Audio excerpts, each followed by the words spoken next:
All right, yes, let's get this. Hey, everybody in YouTube land. We're just setting up per usual, Getting late ready to per go. usual. But we Yeah. did it 10:30 on the dot, so it kind of seems like we did do this on purpose, Yeah. even though we're so late. It is might be our new time, though. I don't know. I usually can't get everything set up, but we're about to get Twitter Spaces, which is new to us. You'll see the thing on the screen, but Twitter Spaces is kind of like Reddit Talks we were using previously, where you could log in. The problem we were having is that not a lot of people have Reddit logins because nobody knows what Reddit is. Plus, So it's in beta, so we weren't and going it's to in have it the beta, whole season and we were going to lose it anyways. in about 4 or 5 days. So I just made the choice to switch over to Twitter Spaces, which is super cool. Same thing. You get a host, you can interact. Interactive. More people usually have Twitter handles, so I think that's It'll encourage some participation. yeah, a little more participation than we're used to. And then maybe we can push the show back to 10 and leave a half an hour, because right now, as it stands, it's going to be hard to get anybody. Oh, yeah. But We try to go through in 2 hours, and that's and we're going to be do all the tough, games. but- We're going to do all the games out of the main slate of Fanduel. If you don't know what those games are, it's basically the 1 o'clock and the 4 o'clock games. That's correct. There's 11 of them. Yeah. This So no Thursday, no if there's a Prime London time, game, no prime time, no yeah. Sunday nights, no Mondays. But going through that, if you do want to interact, you do have a pertinent question, or if you do need to get some quick advice on a drop, an ad, a FanDuel play, a pivot at this, a stack of that, whatever you want. If you jump into Twitter Spaces, we are Irregardless NFL. It's not Irregardless Live because we couldn't get it too many spaces. 15 character limit. But I'm gonna start the spaces right now. This is also our first one over here, so Be nice if you decide to participate. yeah, give us a challenge here. But that's the mainstay we're gonna do here. Otherwise, we do have us. Hey, how's it going? We do have us on for the rest of the games on YouTube. If you want to go to Irregardless Live, search Irregardless Live on YouTube, and you can find us. We're here every week, somewhere between 10 and 10:30. It's been looking like 10:30 more often recently. That's okay, though. With that said, though, if you've seen our show before, we just like to jump right into it. I don't think there's any crazy alerts. Oh, DeAndre Swift is a big alert. He is not expected to Not play expected this to week, play. and as That's we just get a big one to throw out there. closer That's to probably one of actives the and biggest ones that inactives- just came out. Yeah, as we get closer to inactives in the next hour or so, we should get them about 90 minutes before kickoff.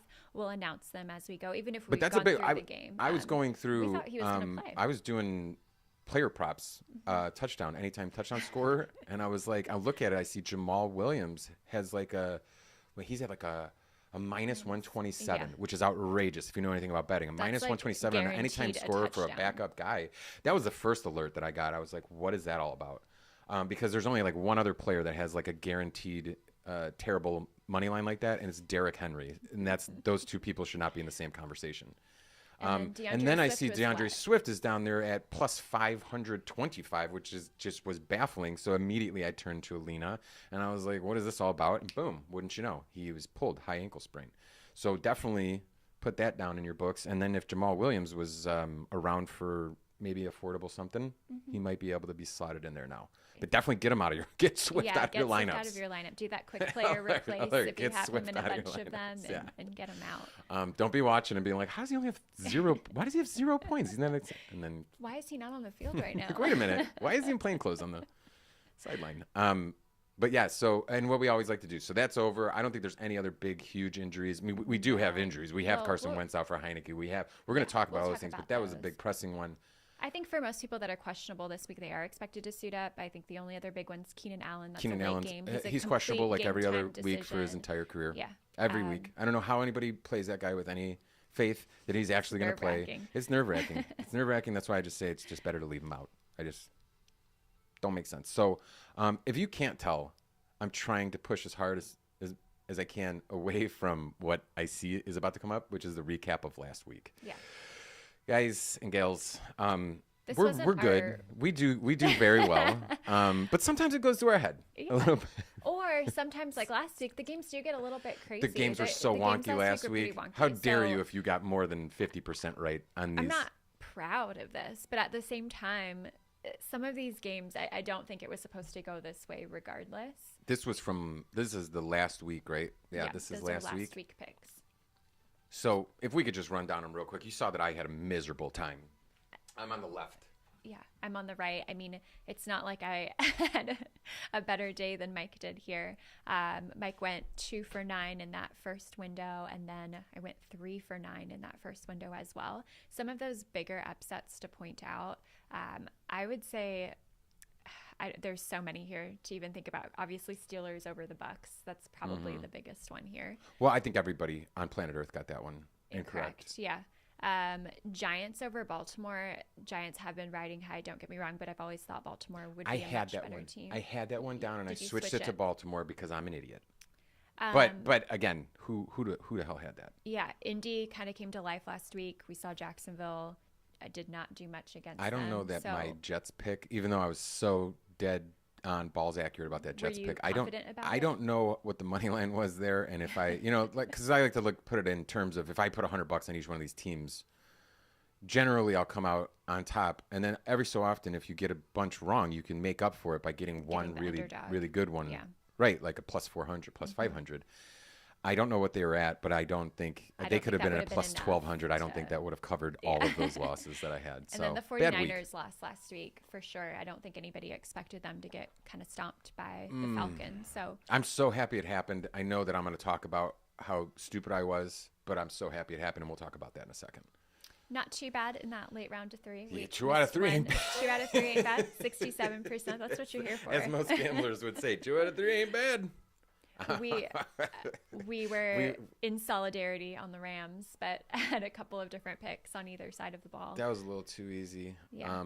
I was more involved with what was going on during and after the game. Again, we'll get to that. Let's go to our lineups, which are just as bad. Mine got in the money. What are you talking about? Yeah. All right. So, I mean, we do, and we know this. We talked about it last week, how Alina likes to just get in the money. It's all about just accomplishing that feat of getting in the money. If I only played cash games, I think I'd be a much better off woman than I am playing GPP. I don't know, because I think that line on cash games is a little higher, and I think you miss it more often than you hit it. I think you're barely crushing these ones, especially with that Bengals pick last week. Oh. Wait until you see my defense this week. I remember making fun of you about that Bengals pick, and you were like, value. I'm like, no.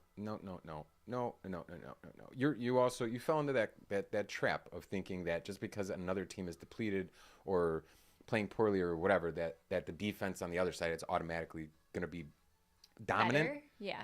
When in actuality, it's kind of contrarian, like protect the ball. Like, I'll go over with I believe Heineke in this style. If we were to take your logic, we would say that Green Bay's defense is just going to be stellar this week, but it's not. It's not that it's going to be bad, but it's not going to be the number one defense. Exactly. Yes. It doesn't make up for what the offense can actually do on the other side of the ball. I'm 100% with you on that. And that's what this is about, right? Yep. It's about learning some lessons.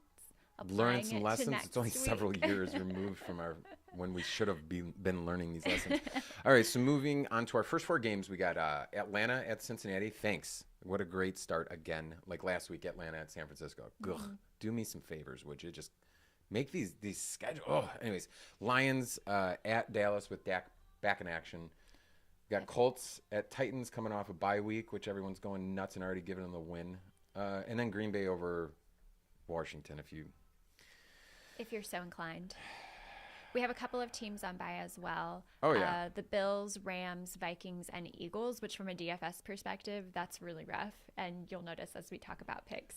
It's a dream. What do you mean? I don't have to play JJ. I don't have to worry about Cooper Kupp. I don't have to worry about those are the Diggs, mainstays of your DFS lineup sometimes. And so now you have to and everybody else's. That's the problem. Well, we'll talk about options. All right, let's get to our first matchup. I'm really excited to get to it just because I have so much apologizing to do.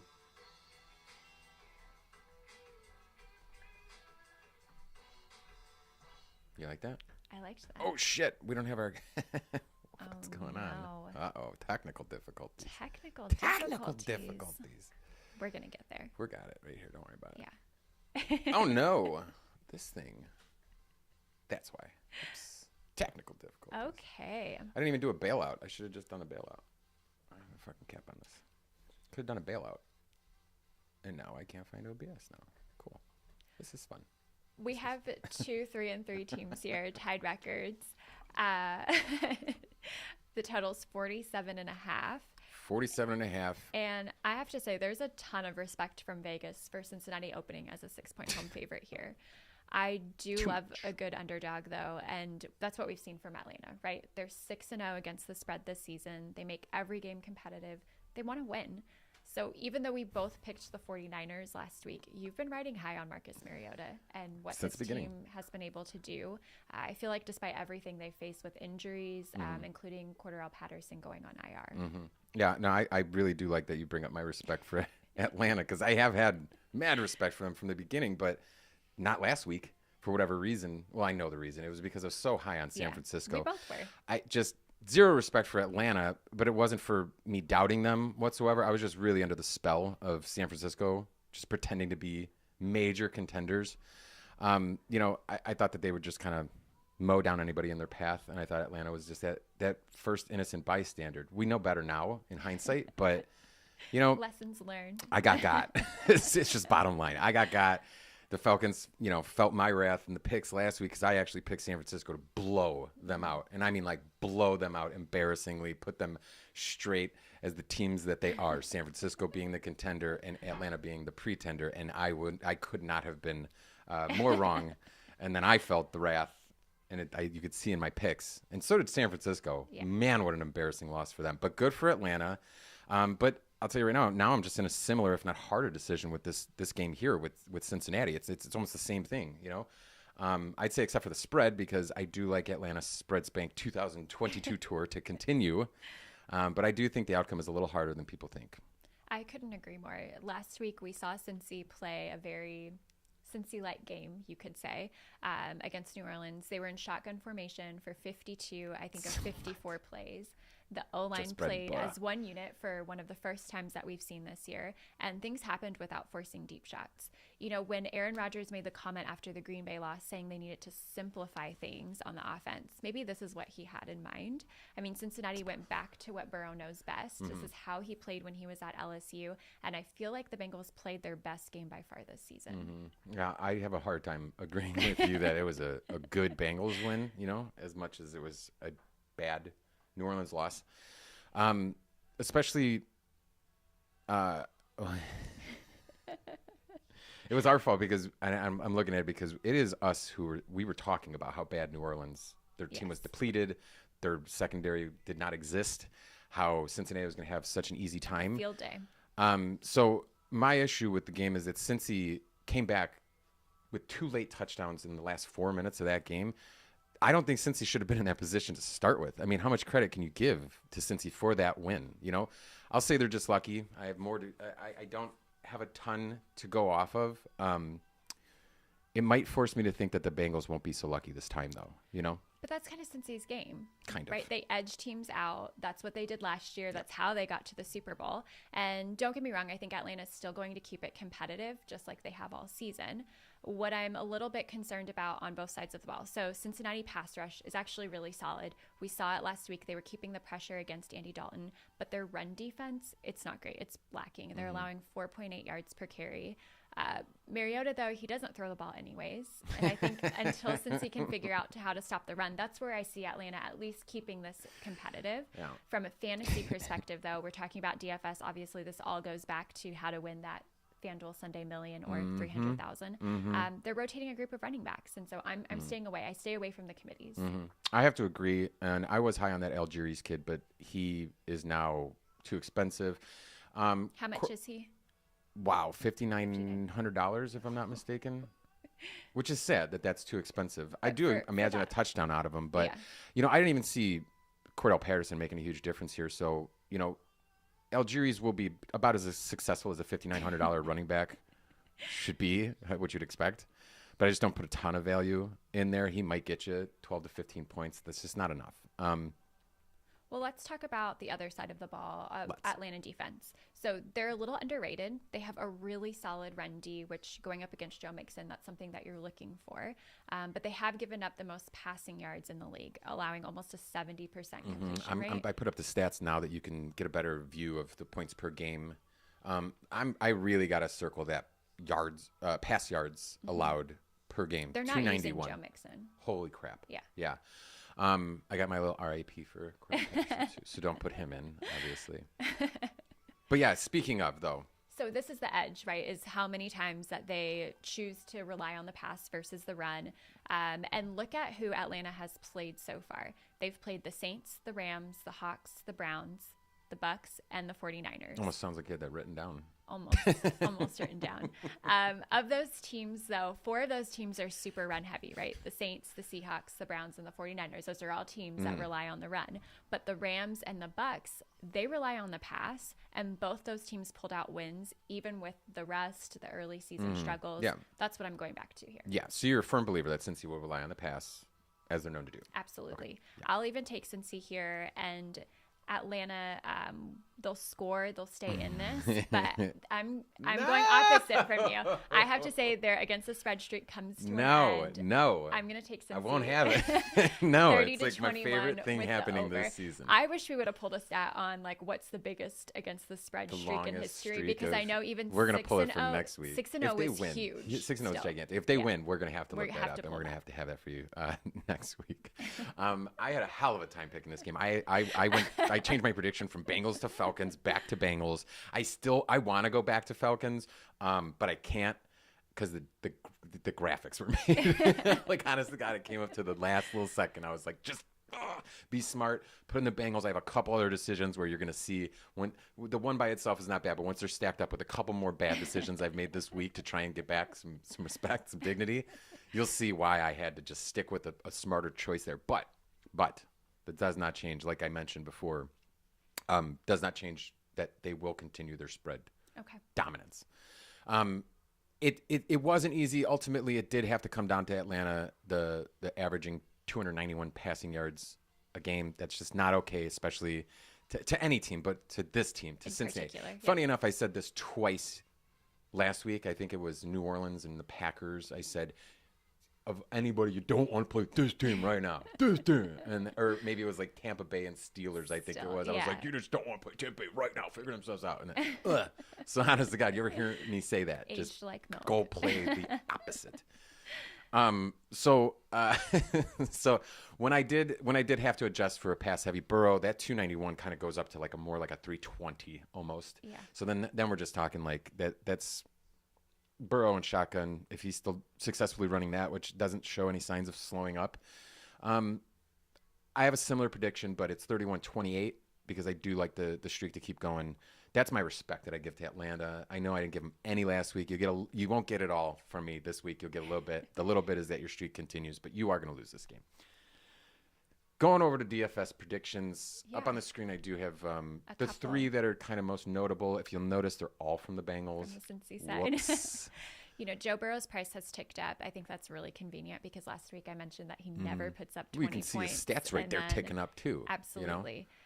So he is now at $8,300. I don't want to chase it, no pun intended here, but this looks like a really great spot for a stack with Jamar Chase. He's $8,400. Don't get me wrong, it's expensive stack. But Jamar has met 3 times value in 2 out of 6 games, and he still maintains a 25% target share, which is insane with an offense that has so many receivers and playmakers. Now you're making just like DFS is so fun. You can take guys with like 100-yard days, 2 tutties, and still have the good mind to say, I'm good. I'm laying off like Jamar Chase. I really feel like the ball is just much more spread around. Absolutely. But I said, there's so many people. You're making me think that I should change over to Burrow now because I feel like I'll be spoiler alert here. I have somebody very similar to him in my lineup. Yeah. I mean, like identical. Herbert. They're very similar, yeah. Herbert, price, performance, everything. But now and very interchangeable. Dang it. Because they've been so pass heavy, I would prefer to lay off Joe Mixon. Mm-hmm. Yeah, and then that's just gonna encourage throwing the ball. But I do mix. So I would take Mixon off, but I would mix Higgins and Hurst in there. Like I wouldn't be surprised if you saw 1 touchdown from each one of those guys. And then Jamar leading the way with 100+ yards, but like Higgins with 47, 4 targets and a touchdown. Hurst two targets with some kind of weird touchdown. I could totally see that happening. So I would lay off Jamar, but Joe Burrow unstacked is not a. I don't think that's. I don't think it's a good. Option. Yeah. I'm sorry, that's not a bad option. It's not a bad option. Unstacked Joe Burrow. You're just making my brain go crazy now. This wasn't prepared for. This is so off book. I don't think anybody, but I did mention this though. I don't think anybody earns their price tag this week. Looking at it, Burrow's an exciting no stack, but even 8,300 for him. I know there's better options on a less unpredictable game. Yeah. Yeah. I'm not taking anybody, I guess. I guess I'll lay off. But that is a tricky one. If you are having a hard time with that, I don't blame you. If you're having a hard time deciding between a Burrow and a Herbert. Yeah. Looking at the injury report, we got to definitely comb over that real quick. Absolutely. I don't think there's anything too big here. Any more updates? These are all from basically Thursday, so Yeah, if anything's updated, we'd of know. course, anybody who's Nobody on really IR on there that isn't- we were too worried about. T. Higgins maybe. He is expected They're to always- play. they're Jamar, I always, mean, yeah. they're a little banged up. It's week 7, no Yeah. bye week yet. But I think they're all expected to play today. And like I said, if we have any surprise inactives, Whoops. I'm let just you know. excited to get to my picks. Yeah, We're we'll let you ready. know. We gotta go. We're gonna move this on a little bit. So, oh wow, I still have the wrong graphic up. Oh, After man. all that, I got the wrong graphic up. Will you believe it? Mike switched his believe it? pick, like you said. It's Went from obviously too many Bengals times. to the Falcons, back to the Bengals. He's so confused on who he wants to pick. Regardless, though. I'm only human, Harry. Regardless, though, we're both going with the Bengals, right? Are you? Yes. Is that a I'm going with the Bengals. Okay. And I did mention You're it in the gonna- teleprompter. I mentioned 31-28. yes? Cover Falcons the are going to spread, cover the spread. They're going to go 31-28. over. Very similar in terms of scoring, except I don't think Atlanta's going to score nearly enough here to be able to cover. But we're both on the over. 30-21 Yeah. is yours. That's right. Don't pay attention to mine.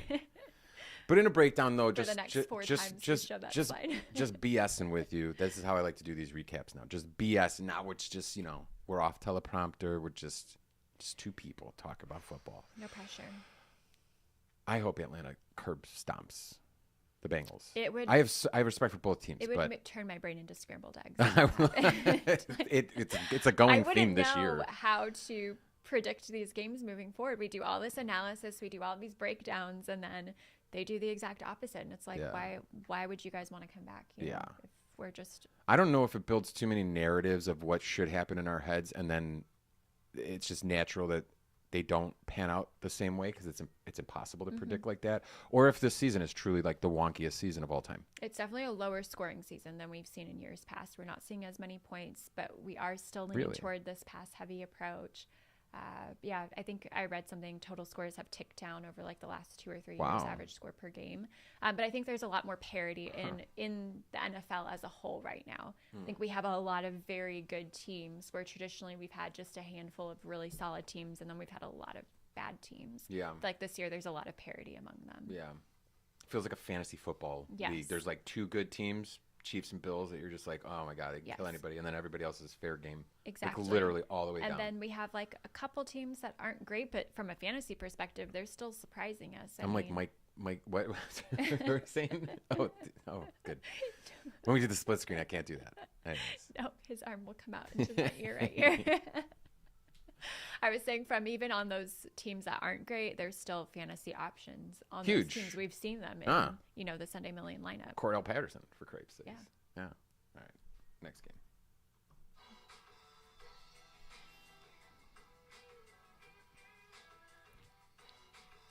We were doing we were doing a rehearsal, and I was recording, and Alina started talking over that, and I almost lost my mind. I will not be talking during that graphic. Can't even. All right. My lips are sealed during Detroit those. 1-4, Dallas 4-2. Cooper Rush's Dallas 4-2. Not That's right. It's not this guy, Dallas this 4-2. Dak guy. If I may, just for a second, just comes in. You have He's done a this piece in 3 here. different times where he just comes back from injury and he's like, I'm the shit. And you're like, what? You've done nothing for me. Ugh. Are you And ready? just to like I could just imagine him like running on the field, pushing over Cooper Rush. Oh, Get out of here. stop. He's not My that turn. kind of guy. Why is there? How come every other instance of football in the past 20 years, when I see a quarterback doing well in replacement of an injured player, there is always a question mark to say, should we? Let's have the discussion. Should we take this guy out with the hot hand and put in our other guy, even if he is our franchise? Blah blah blah blah blah. I mean, I'm talking about like Mahomes could go out, and who's his backup? I have no idea. Yeah, that His guy. backup But his could come backup in. could come in and win 3 games. And then you'd be like, and- hey, do we but you're put paying a Mahomes... lot of money for an elite Sure. quarterback. You're also paying a lot of money for wins, and you're not. You're paying a lot of money for losses when Sure. Dak comes in. There's no quarterback controversy in Dallas here. But I'm just saying, why is it never even brought up? Why is it never even a question of like, hey, Cooper Rush doing well. Should we at least maybe talk about him staying? They're like, no. If Dak says he's healthy to come back, even weeks earlier, he's coming back. Well, and that's it. he's as if he runs the team. He's managing the game well. He is not an elite quarterback by any means. We saw they couldn't keep up with the Eagles. No. If you want to win this division that are with the Eagles, you need. It didn't Dak help him to have that perform well. terrible loss. Yeah, it didn't help. That didn't help Absolutely. his case. But I'm just saying, I've never seen that guy be debated that he should or should not come back in depending on a hot hand, and that's just BS. I don't care. You're when you talk about the money side of it, I hear Jerry Jones coming out of your mouth. Well, I pay the guy, and he's going to go out there. Great, dude. That guy his brain is just still in the 1920s. Fuck him. Moving on. Detroit, one of my... So I don't like Dallas. we know it's going to be okay. After coming out of their bye week, the Lions head to Arlington. They're getting 7 points here. We're also, as Mike mentioned just once or twice, we're anticipating the return of Dak Prescott today. Have my little stepbrothers Dak Zeke shirt on. That's a really well. hold on. It is a really good shirt. We got to focus the shirts. We always got the fun shirts. This is a good one That's here. a really good one. She does typically throw them by me, and that was one that I no fight on that one. Grab that one. That's a good one. This will be Dak's first week back. If you remember, he fractured his thumb in week 1. And it looks like the bye week was also kind of Detroit. I don't know how that segued so well. Fractured his thumb. He played maybe a half or so. But the bye week, I think, was also kind to Detroit in that they were held scoreless against New England in week 4. This is definitely something that was sorely needed for them to get healthy, kind of rebound back from that game. Amon-Ra St. Brown is no longer on the injury report, though DeAndre Swift, he is not expected to play today, as we mentioned at the beginning. So initially for me, this felt like a trap game. Dan Campbell, he's had 2 weeks to prepare. Detroit really has nothing to lose with this record right now. So why not put it all out there? Yeah, why not get creative? Yeah, and he had a week. I like it. I like Detroit. Plus, Dak looked terrible when in week 1. If we can flash back to that primetime game against the Bucks, he looked awful. It was like breaking his thumb was maybe the best thing that happened for him that night. It was like, just get me out of here. I'm sure there's some rest. The same Tampa Bay team that lost to the Steelers last week. Unbelievable. I'm sure there's rest. It sounds like this is the first time he's even taken reps at practice, so it's difficult to predict exactly how accurate and explosive he's going to be. Explosive is a great word. Explosive is a good word. It's a good word. Like, is Dak's ankle going to explode? Are his fingers going to explode? What's going to explode on Dak this game? I cannot. I'm actually the only explosion is more like an implosion. I want to see Cowboys implode. That would just be that. I like that too much, and it's just over fantasies, speculations, stats, any other thing. I want it to happen so badly, and I have the right. I know this team. Unfortunately, the ones you hate sometimes become, more hardcore watchers than the ones that you actually like. So I know this quarterback too. I know this guy coming back from injury. I just made a few bad disparaging comments about him. I've watched him come back from injury too many times. Assume this role. There's always rust. Matter of fact, he gets like mid-game rust. He comes out and you're like, oh man, this guy's back. And then all of a sudden the game gets super boring. And then all of a sudden it's just like. I want to mention he was like that in college too. Fantastic. They went to the same college, so she would know. Yeah. I'm trying. I don't even know. I don't have a stat, but I would like to look at the games where he's come back and see how he's done. It just doesn't change the fact that Detroit's defense is abysmal though. So I could really put anybody out there and think, and lucky for Dak. He's going to have the opportunity. It's going to be his game to lose. Absolutely. But I also believe it's the Cowboys' game to lose. I know this stinks of a trap game. I love Detroit. I love Detroit. You love Detroit. Yeah. I mean, if Dallas is smart, I think they'll keep a similar game plan in mind here as they've been doing for Cooper Rush. Detroit's defense, it's laughable, like you mentioned. It's really bad. It's why we've seen them in so many high-scoring games. But their run D is especially bad, allowing the second most fantasy points to running backs as well as QBs. I don't have the highest of hopes here because my gut feeling is Dak just starts throwing and we continue to forget that there's running backs on that team. I mean, Ziku, like we haven't seen the guy. We've maybe even seen Tony Pollard more than we've seen Ezekiel Elliott. But that is the formula that will get them a win today. Plus, back in week 4, if they want to check some film, Bill Belichick made a mockery out of the Detroit Lions, shutting them out before the bye. So they have tape on them. Yeah. Dan Campbell would pop a vein in his neck hearing you say that I can see it right now. Yeah. I'm pretty sure that guy pops a vein in his neck every time he orders a coffee from Starbucks, though. Detroit can give them all they got. And, they can make up for that New England shutout, but the Cowboys would like to score as well. So it really comes down to defense, Detroit's defense solely, in my opinion. Yeah. Not great for them.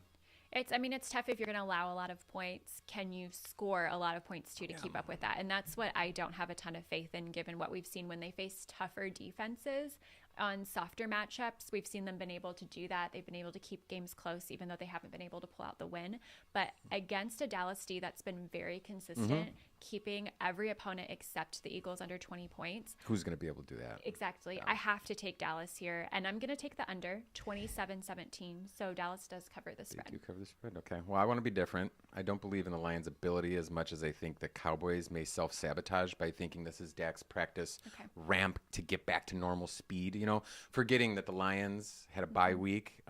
They've been foaming at the mouth to see this game get complacent and lose is what I always like to say, which is, it's kind of what I'm hoping for too, as I made very clear.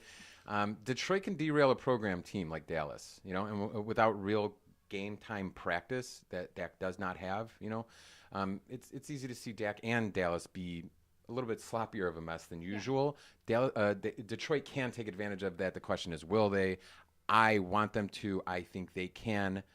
Will they? Who knows? But it'd be a much more fun game for me to see that. Oh, yeah. I'm with you. I mean, don't forget, I love Detroit. I love watching the Lions play. They're a fun team to watch. They're a fun team to absolutely. On both sides of the ball. Exactly. And unless you're Lions we're fan. going off script here. But Dak's going to throw a pick or two. Like, there's going to be turnovers maybe even in this game. Maybe a fumble or something if that hand's just not right yet. Or if he's just being a little too careful with it or whatnot. We're going to see it. But can the Lions capitalize on that? Can the Lions score enough points? Do you think their defense is going to keep the Cowboys to 17 points? Yeah, I was going to I'm taking the Lions 23-17. I know it's a bold prediction, but I'm a bold kind of guy. And I think if there is a way that most people's minds would probably think it's going to be a shootout or something. If Dallas or if Detroit's capable of winning, it would have to be a shootout. Yeah.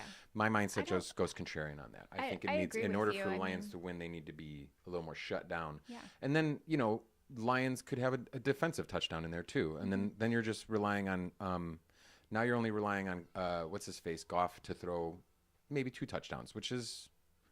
It's not a stretch for him. Absolutely not. You have Amon-Ra St. Brown coming back. Looks like Josh Reynolds is healthy. Everybody always forgets about Josh Reynolds. So he is expected to play today. But let's talk about it a little bit more from a DFS perspective. With the lower scoring total, we're going to talk about a couple more games on this slate that we're going to see more out of. I am a little bit nervous about this game. I think there's a lot of uncertainty on the Dallas end. It's Dak's first week back. So you're not going to play him at quarterback? I'm not going to play him at quarterback. Wow. No, I'm not. And their defense is $4,700, and I really refuse to pay that much for a defense. Mike and I have very different philosophies on this. I am not the type of person who will spend money on a defense. I want to find that sub 4,000 D that's going to get you not enough defense here, anyways. Points. On either side, but they might get either defense could get a takeaway or two. There's definitely the possibility. It always comes down to sacks scored. For me, and that's just not going to happen. And I was going to say, traditionally, Dallas doesn't even score a ton of fantasy points against the opposing offenses. There is a lot of pressure. That's really where they work. Micah Parsons might be good for 1 or 2 sacks, but overall, I don't know that they're going to be able to get a lot of points defensively, that it's worth paying up that much for them. No, I couldn't agree more on most of that. I couldn't say it better myself. I wouldn't touch anyone with a 10-foot pole, including the defenses, or maybe particularly because of the defenses. But if someone were more daring than I, Detroit having 2 weeks to put together a plan, and any given Sunday, ownership low, high ceiling, go for it. Just leave yourself out, plenty of outs. Yeah, I do think there's some pivot opportunities here, because we're going to talk about there's a lot of running backs that have really good matchups, but they're all super expensive. And I imagine the ownership's going to be jumping on those for the most part. But I mean, if you look at Zeke and you look at Tony Pollard and you want to do something a little bit different in GPP or tournament, I think it's kind of a cool play. It's unique. Would not have It's them unique in, for sure. the vast majority of my lineups. But if you want to pivot away from the ownership, because those are the kinds of things that win you GPP, is looking at who people aren't getting, who's going to have a big day. Against a soft Detroit run D, anything's possible. I didn't even see it in simulations, which is usually your first line indicator. He was very Zeeky. Very Zeeky. Okay, fair enough. Moving on. Game 3. Do we do our picks? Wait, I got my... Don't let me forget my music, bro. I stayed up. I spent half a day looking for that. Like on sound webpage. I had to pay for it. I paid $1 for that. No joke.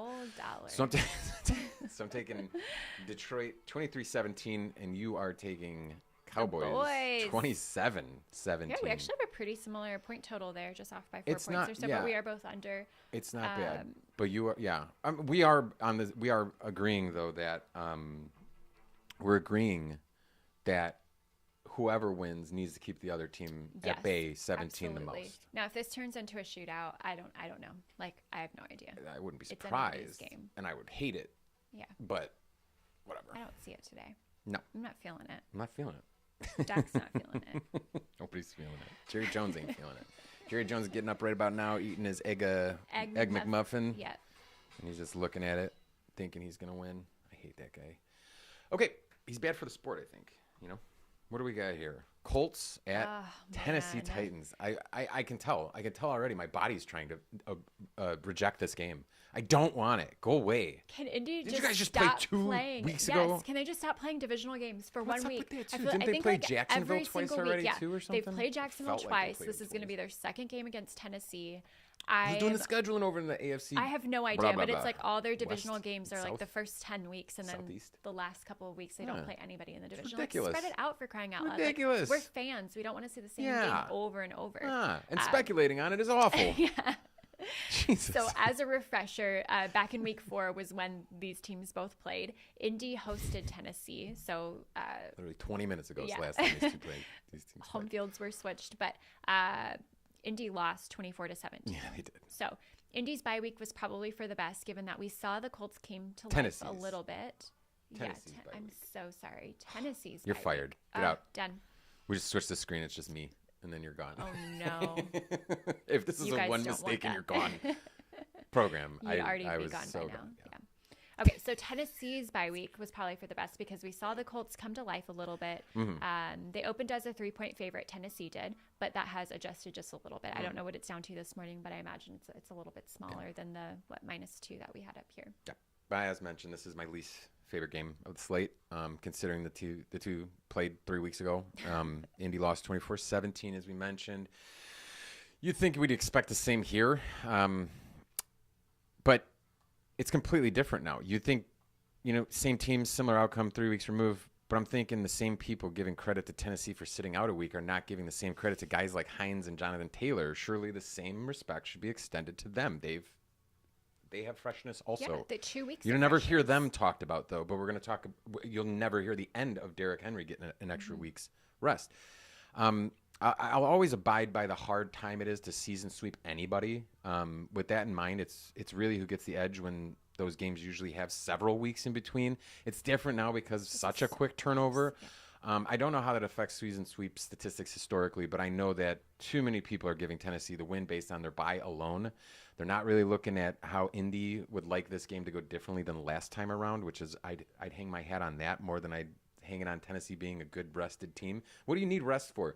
I know most teams, when they get an early bye like this, they don't like it. I don't need it. You want it later so in the season. People who are giving that much credit to Tennessee as if they just played 3 seasons in a week, and we have to give them a break. They didn't need a break. They were just getting started. I think it was detrimental that they got a break. Sorry, I'm just having a hell of a time with this stupid camera today. Do you see I that don't it know keeps what popping is off? going Well, it's not on. supposed to pop off because I have it plugged so it doesn't. Yeah. But it keeps popping off by itself. It's coming at different It's like times, every which is like 30 seconds at but this it's point like right now. here. It's just deciding on its own. So I don't know what that is, but stick with this because there's nothing I can do about it now. Anyways, so as I was saying, we're talking about the the bye bye week, week. so, Tennessee's yeah. going to get way more out I'm of not that. giving any credit to Tennessee on the bye week. If I am, I'm giving Yeah. just as much credit to a couple guys on the Colts who run the haven't offense played. through that Yeah. haven't played also. So Basically had a let's bye cancel it. If nothing else, let's cancel it. Yeah, it's been cancel 2 them out. weeks since we've seen Jonathan Taylor and Naheem Hines Yeah. play. So my concern here is I feel you. We'll go to Indy Fanduel. has some great playmakers, but we've seen from Indy a lot of slow starts that have cost them games. You even gave me a stat, and maybe it's later on here, about what they do in the first half versus the second half, and that's what's losing them games. So when we saw Taylor and Hines sideline last week, Matt Ryan ended up throwing the ball a lot. I mean, he had 58 pass attempts for 389 yards. Jeez. And guess what? He wasn't sacked once. He took care of the ball. They won. Spoiler alert. But Yeah. Tennessee has a far better defense than what Indy faced last week against the Jags. And I don't see them putting up 30-plus points here today. No, I couldn't see that either. That's a blind spot, as I mentioned, for the Titans. The blind spot of the bye week to not see the other team.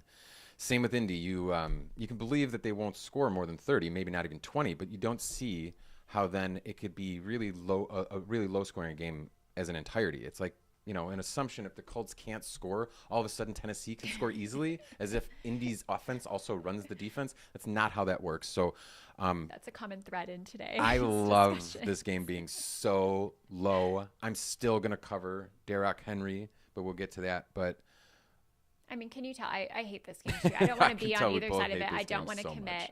I have to agree. Both offenses have been really inconsistent, but I am ultimately finding it harder to trust Indy. Jacksonville last week, I mentioned it's a soft spot. I feel like Indy's getting some credit that's maybe not exactly warranted, but I would love for them to prove me wrong today and make this a game. From my perspective, Tennessee has the edge on both sides of the ball, especially in red zone conversions, which does lead the league. ... When they can get there. 92%.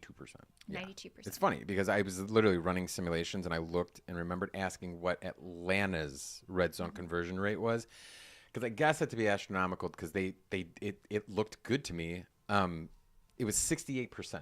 I remember you giving me that. I was like, that's pretty good. That's amazing for that team, especially. And then I remember asking what Tennessee's was, and you told me 92%. That's unreal. That's not a real stat, because if you really dig into the trenches a little bit more, you find, like you just said, when they get there, When they get if to the they red can zone. get there. So it's just it's deceiving stat. You'd almost think it was like a guaranteed win for Tennessee when you look at that stat. And then it That's why- dawns on you it's not as easy as, You look outside of stats sometimes. That's why you always have to stats keep are them in BS. perspective. Yeah. You got to look between the lines sometimes. And that should guide you to the truth that Tennessee doesn't make it off into the red zone, as a matter of fact. Perhaps they punch it in 92% of the 3 times they've been there all season, which is great. But, if they could make it more often, I'd have an easier time picking them here, but they don't, so I don't. You know what I'm saying? It's just it screams to me, those numbers too. Whenever you see numbers like that, it screams to you it's too obvious. Yeah. That's kind of what I'm going with here. I know it's a lot of this over this, Yeah. but that's how I am. You sound emotionally invested in the Colts today. I'm going to go. It's my only redemption from last week. I'm going to go on the other side of this. I'm going to hand this one off to Tennessee. Derrick Henry with his fresh legs. I think Derrick Henry's fresh legs are more talented I gotta and be have honest, a better. I played him in a couple. Did you? Yeah. Okay. I'm going to have them taking the win here, 27-21. That would put them covering the spread. But the over is what I'm really terrified about, because I don't know what to expect from these two teams. I mean, maybe they'll go over. Maybe this will be like a 12-9 we know one game. of two things is going to Who happen. It's knows? either going to go over or it's Or not. gonna go.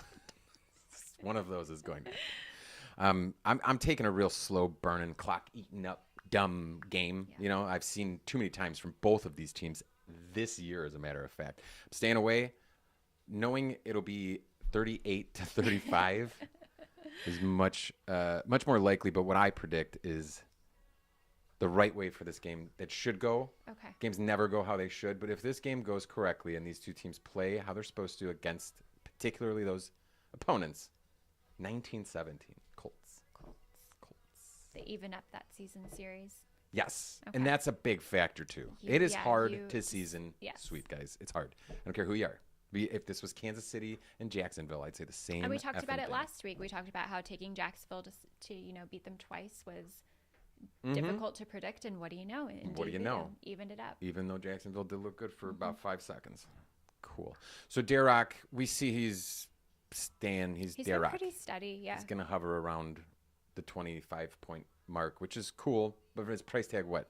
It's $9,200. It's big, but you can see he's met 3 times value before, and he has an opportunity and the workload, which is really important. It's not just the opportunity, not just the red zone touches, but also the volume has to be there to have that many points put up. And Indy gives up almost 29 fantasy points to the position each week. I think it's something to consider. But on the quarterback side, I just saw that you had Matt Ryan up there a second ago. I'm going to stay away from. Can you tell I didn't have much to work with? Yeah. If Matt Ryan, I don't usually put quarterbacks up there in general, but after the game he had last week too, I just could not put him up there. I'm staying away from the quarterbacks. And then as a result, I'm staying away from the receivers. What did he do? So, He did 27? I mean, the man threw the ball 58 times. 27 points though for him just kind of throwing his career arm out. Yeah. That's not that many points. No. If you put him on a roster and he gets that many points, you're going to be upset. He had Because there's going to be somebody out there with 40. We have a stat later on. He threw the ball to Deion Jackson, who's the backup running back there, 10 times. So Shit. I haven't even been mentioning weird guy touchdowns or what I've turned it into now. It's still weird guy touchdown. We will be making the t-shirts weird guy Perfect. touchdown. It looks really good in script or font. You put the I got one digital mocked up. I'm ready. But Deion Jackson has really good has really good numbers. What's it called? Or chances to score a touchdown, and he is, I want to say, somewhere in the plus 500s. So it's going to be tricky thinking about who's going to get the carries, because anytime you have running backs coming back from foot, ankle, leg injuries, how many carries, how many snaps are they going to see today on the field? That's also a reason why I'm kind of staying away from the Indy running back situation, because we know that they're not likely 100% healthy here. And then Deion played really well last week. I don't know if we'd have to take a look and see if he is even expected to play, because I know he was injured at some point in that game and left just a little bit early. But regardless, thinking about 3 running backs, all very talented. You have some pass catchers there as well on the running back end. I don't know. It feels foolish to say, yeah, I'm going to go big with one and hope that he's the guy. Gotcha. Do we have any injuries to report on this game? I don't believe we do. I don't believe so. We have Shaquille Leonard is not expected to play. Otherwise, though, Kiki Kuti is in the game, in case you were... in case you have him in your lineup In case today. you're trying to figure out what to do with that last $4,700 spot in your FanDuel lineup. All right, scores. 19-17 Colts. Bold prediction. 27-21. Opposite sides of the ball. Yeah. I like that. I guarantee one of those teams going to win. The other one's not going to. Or, they could tie. Can't you see that just happening? Wouldn't that be just hysterical? Anywho, it's giving me a hell of a time with this camera, but Game 4. Game 4. Here we Let's get go. going. That's working at least. Ain't nothing wrong with my buttons. Washington is hosting the Green Bay Packers at FedEx Field today. They are 5.5-point underdogs. Not enough. Not enough. With Devontae 1,000 Adams point. traded in the offseason, I think everyone was really optimistic around the Green Bay's young receiving core. Expectations were high, but I also had to agree. I thought they would be a playoff contender, and what we've seen is that entire team struggle. They've lost back-to-back games against the Giants, against the Jets. For Washington, though, let's put these head-to-head, who's more disappointing. I think it's Green Bay, because expectations were high. For Washington, I don't think anybody could say, oh yeah, this team's going to turn around this year. The Commanders are going to be a playoff What's contender. worse, though, when you go in knowing a team sucks and they suck, or that's Green Bay what when that's you why. expect Yeah. good things and then they suck? Yeah. What's worse? What is worse? So, they added Carson Wentz. He's now expected to be out 4 to 6 weeks. He broke his finger. Taylor Heineke will be getting the start today. Gift. God. I want to mention that Heineke started last year in 15? 15 games, Yeah. and we saw Washington still bring in Wentz in the offseason. So it feels like there isn't a ton of confidence No, or it's optimism in Heineke not the being their greatest vote long-term of solution. confidence. You don't imagine when, we watch Hard Knocks a lot. We love Hard Knocks. The worst episode for us is always the cutdown day. It's so sad. It's ugly. It just really puts in perspective what coaches have to do, like the hard decisions that they have to make. But every once in a blue moon, a guy gets another chance. And this time, he can prove to everyone that they were wrong, This is, of course, enter Tyler Heineke. That's who I'm talking about here. Is there a better chance that he's going to get in the rest of his entire career? No. This isn't the same as asking Cooper Rush to come in to not drop the ball in relief of Dak Prescott. This is, dude, we were wrong. Go help us out. Please stop the bleeding, if you may. I know he can maintain a better game than Wentz, but there's still Green Bay coming off 2 horrid losses to compete with. A lot to prove yourself in this game, and unfortunately, it's one guy proving himself against an entire playoff-bound team, needing all 40+ of their guys to get back. Yeah. It's a crapshoot from a man, Tyler. I don't think it looks great. I'm so glad there are 6 other games in this early window because this has been a rough first 4 to go through. Honestly, I'm not sure why this was going game. to be the hardest one.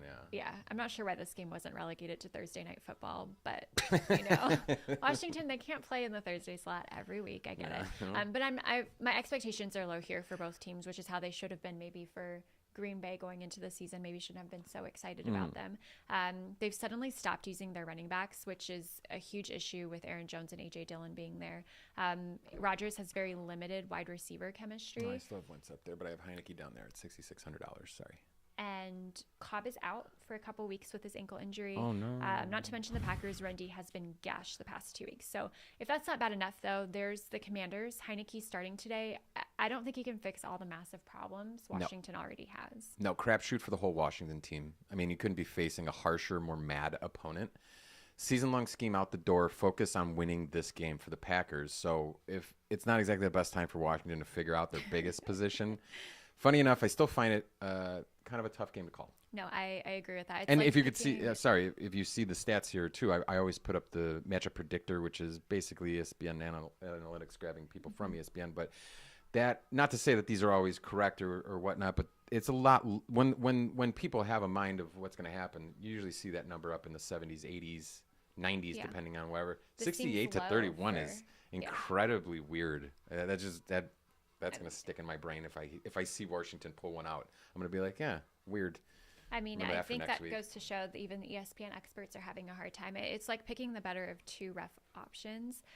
So sad to say with Green Bay in that conversation. I see the points being hard to come by, but I really, truly want to think this is the get-right spot for Rodgers today. If they can utilize Aaron Jones and A.J. Dillon to open up the pass, they could find some success here. But my other concern is how awful Green Bay run defense has been. I mentioned they were gashed. They're allowing 4.9 yards per carry, have allowed 7 rushing touchdowns over the last 6 weeks. There is a little bit of consolation in the committee Washington has formed with the return of Brian Robinson, which is a nice feel-good story there. I don't know that story. He was shot in the leg in a carjacking. I know that story. Yeah. You know that story. So anytime a backup QB is starting, like we're expecting with Heineke today, we usually look to see a heavier run game, right? They're going to check the ball down. They're going to rely on the run. But in terms of game script, I'm a little bit worried. I feel like Washington is going to be fighting for yards. So I'm not thrilled with this. I'm making some bold predictions here on how the game's going to go, what's going to happen. I'm going to take Green Bay 20-16. It's low.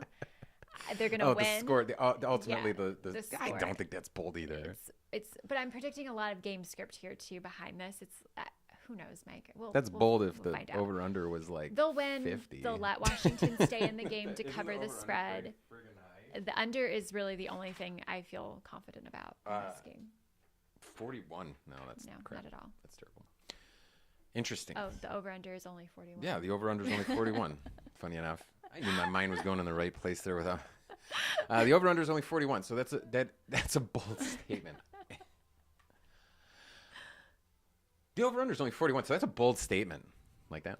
That's either Vegas convinced that Washington will not score or that it'll be a low-scoring barn burner of a game. So in any case, though, low-scoring, high-scoring joke or professional game, Green Bay will win, and I'll take the under as well, 24-14. Yeah. We're just rolling through these great DFS picks here and all these high-scoring, super exciting games. 24-14, 2016. Next three. We have DFS to talk about. We have DFS to talk about. Just kidding.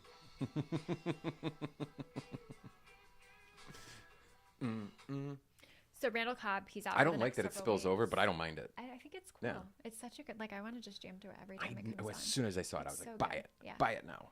Whole $1. $1.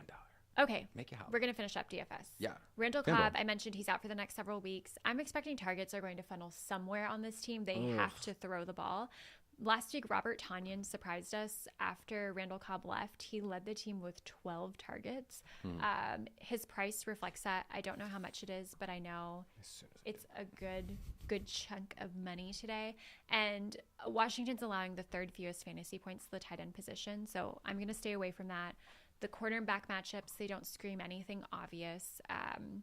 With the committees on both sides of the ball, too, this just feels like another game to stay away from. Like, someone's going to get stuff, but it could be a little bit from everybody. I don't know that we can build a lineup at this rate. I'm starting to get nervous. What do you mean? 4 games in, we're like, stay away from everyone. I got you. Yeah, this is a very late game heavy lineup, everything. I think you could keep Green Bay defense in consideration. I think there's going to be some takeaways, especially with Heineke under center. They're $4,500. I personally think they'll suck, but maybe Fanduel knows more than I do. They don't. No.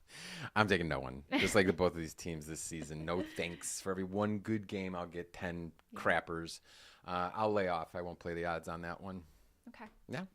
Let's go to the next one. Maybe That's why I was ready to just go on to the next one. Man. I'm like, let's get out of here. Let's All get right. on to the next one.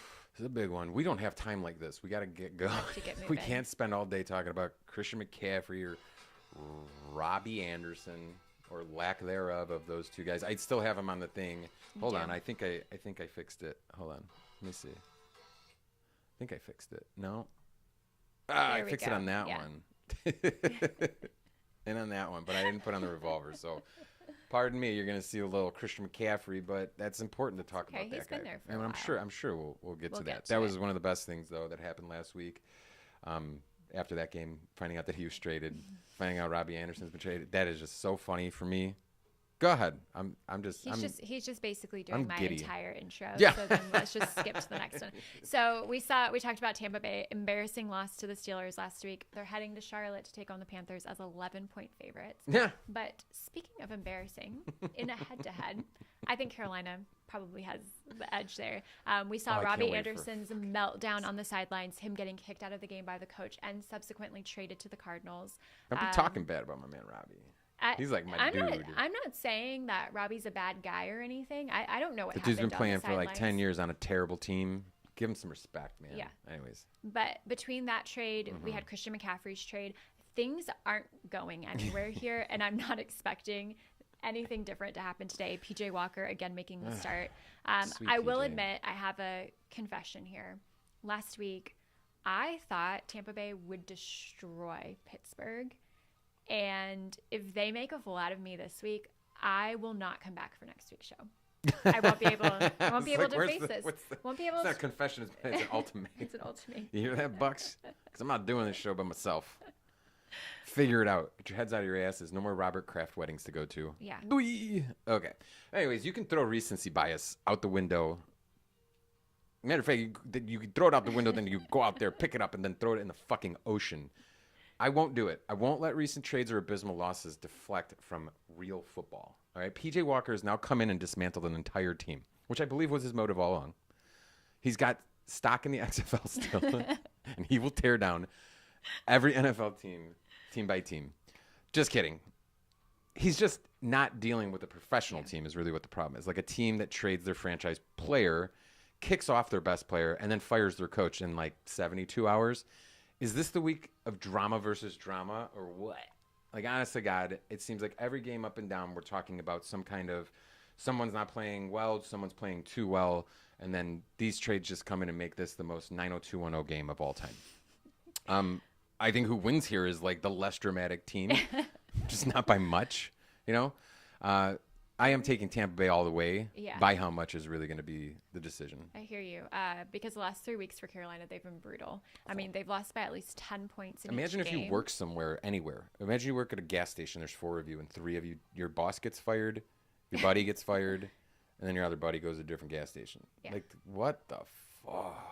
That should, anywhere you work, you can imagine that situation where a bunch of people just leave. The gas station. I don't know why I chose that one. You chose. I'm like, yeah, I know what that feels like. Sure. How about It's a those good gas analogy. prices? I don't know. Okay, well, regardless, I have the lowest expectations for the Panthers today against the Tampa Bay defense. They're really good. They're top 10 in fewest yards per carry, which was the only thing Carolina had remotely going for them. Could you say with that? CMC. I remember back in the day when I was a kid, I remember thinking if you were the worst team, as long as you beat the best team, you were the best. No, You were they number have one. a good defense. They I'm just still saying. have a good defense, despite last But year. like I've learned as an adult that that's not true. That's not a real thing. But like Pittsburgh, if Pittsburgh beats you, you are the worst team.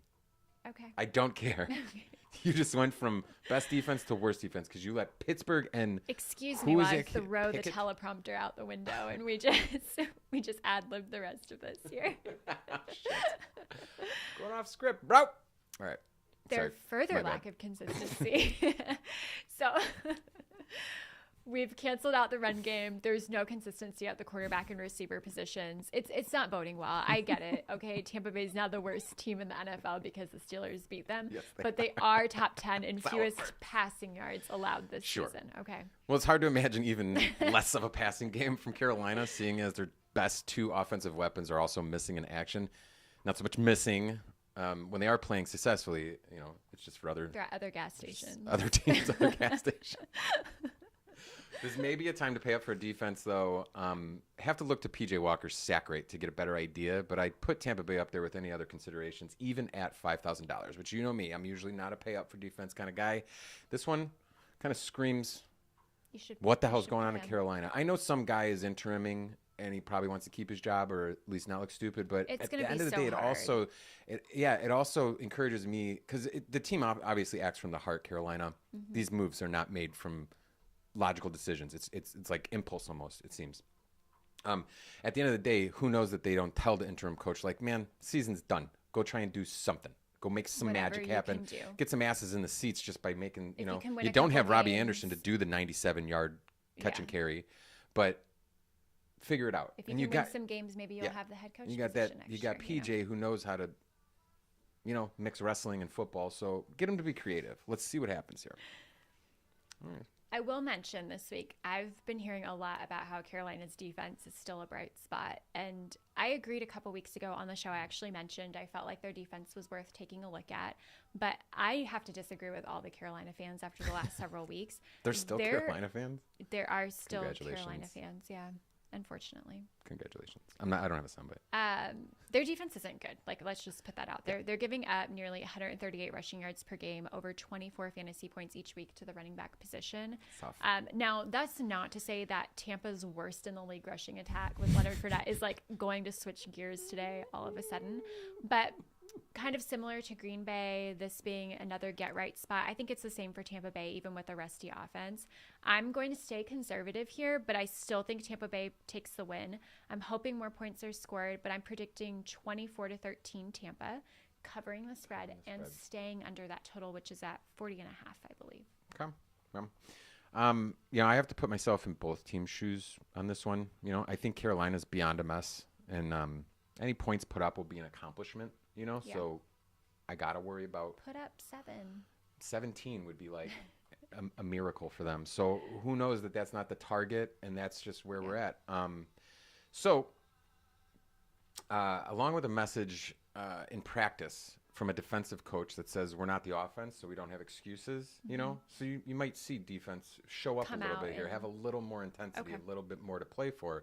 Because like I said, if I'm a defensive coach, I walk in that room and I say, just because our offense sucks, we're in separate rooms. We don't even have to talk to Yeah. each other, see each other. We're not the offense, so don't bring that shit in here. We're here to do what You're we gonna do. be on This the is our field job. longer You today. do your job, and you're going to be on the field a little longer. Make sure you hydrate. Yeah. But at the end of the day, the defense still got to show up, and I didn't see any cracks or trades or Okay. craziness to happen Yeah. there. So if they show up and they do their work, it's still holding Tom Brady and Tampa to 17 points is the goal. It's an accomplishment. It just won't be met. It's just not going to happen. Oh, no, actually, I do think it's going to happen. I'm sorry. I'm changing my entire thing. Which is an accomplishment, unfortunately, that the only thing to celebrate is one of the offense being dismal, putting up only a couple scores. Maybe that's the success in their minds, though. Okay, so where I'm going with this one, let me just throw that away. You think that I think you messed up the prompter on that one. I did not. Everything that goes wrong is going to be her fault. It's just how okay, so let's clarify this. You think Carolina defense will show up because that's going to be what they can control. The accomplishment of Carolina is not. You're not thinking of them They're winning. Not winning. They're not winning today. Covering the spread. They can show up defensively. Try to limit Brady, catching running back as much as possible. Yes. They watched what Pittsburgh did last week. And the win is them holding Tampa Bay to 17 points. Thank you. That's where I got jumbled up there. I apologize. But and I am taking a very, very low scoring game, kind of like Colts and Titans. 17-14. Okay. Tampa Bay winning, though. Tampa Bay ultimately wins. PJ. Not cover the spread. PJ Walker. Under. Moving You're playing on. him in DFS, PJ. I'm playing in every spot. I don't know how I got it, but in fantasy, RIP CMC. CMC, you ain't in there no more. He was pretty flat, unless his points are always amazing. No. He did you hear that he changed his number to like 23 or something? Yeah. He changed because he says that's how many points he's going to average in fantasy points. Okay, sure.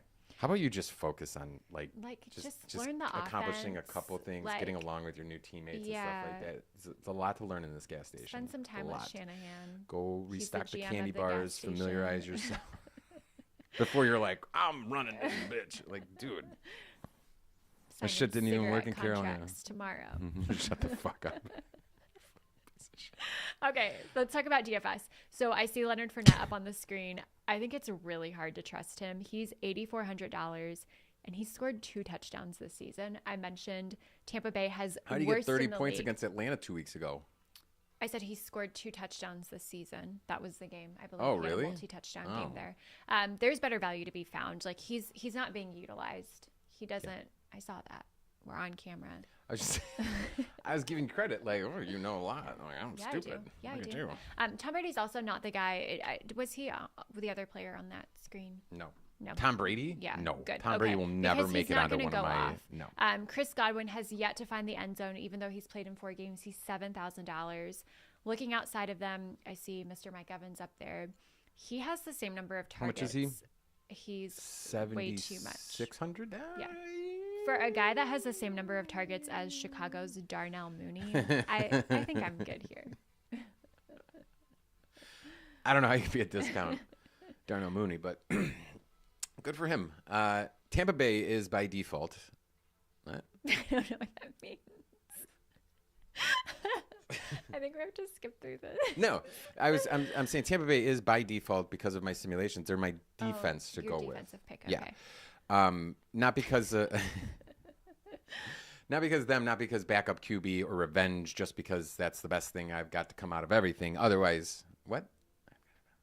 How tired was I when I wrote this? This is only game 5, so it's only going to get worse from here. We got to go.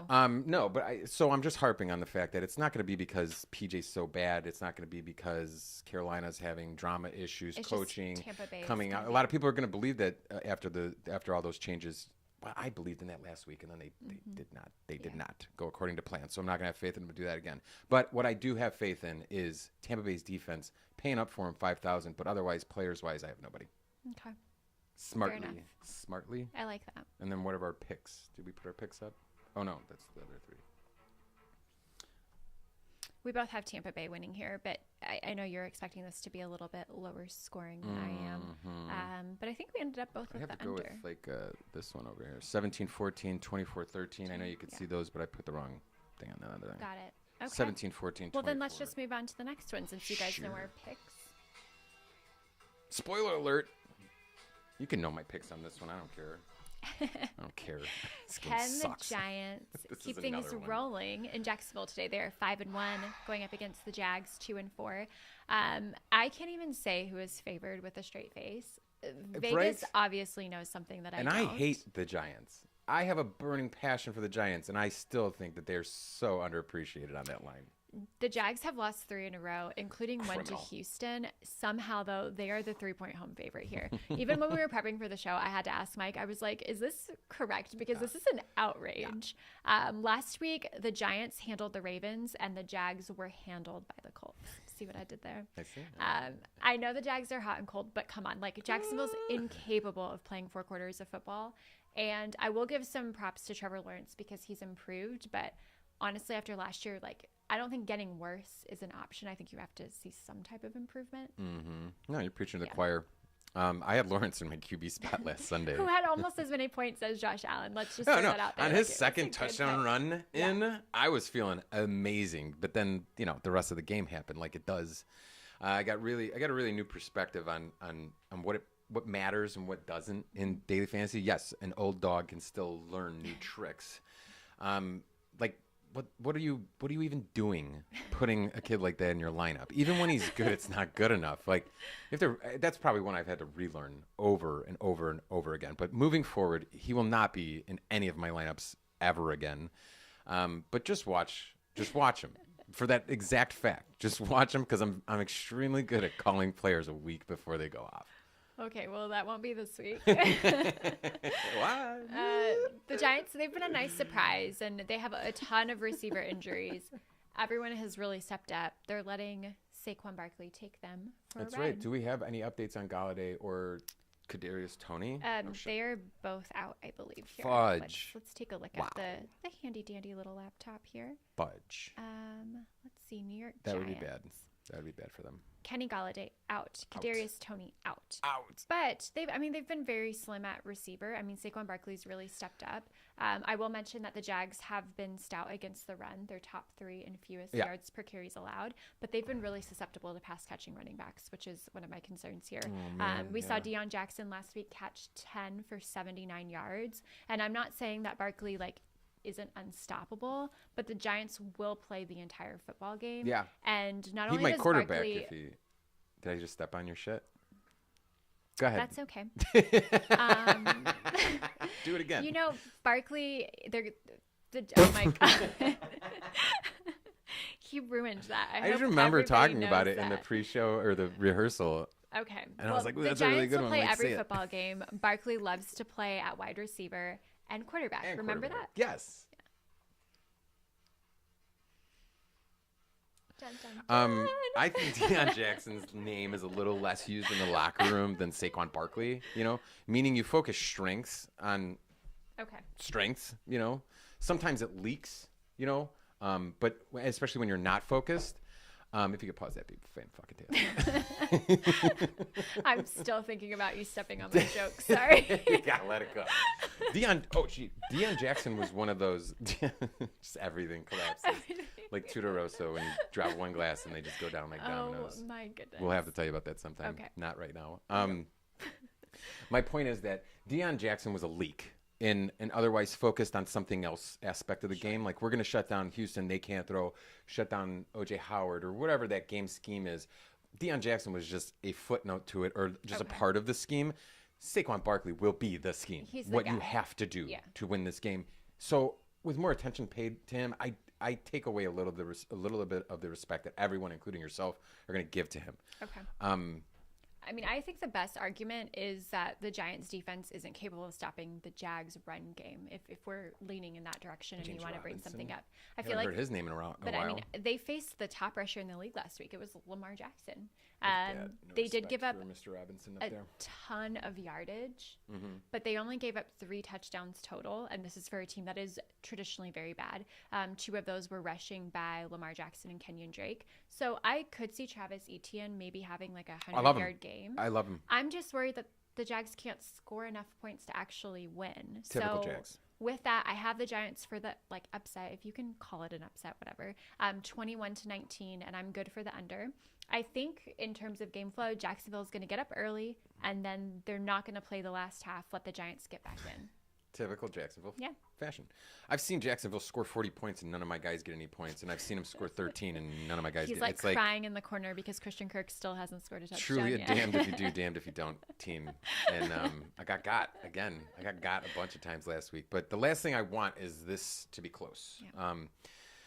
as little respect as I have for probably the worst 5-1 team ever, I know that they can pull out wins of close games. So that's why it's a want. And if I'm Jacksonville, I'm saying the same thing to me. Do not let this be a close game. These guys are famous for coming back and edging people out. Call the Baltimore Ravens if you have to.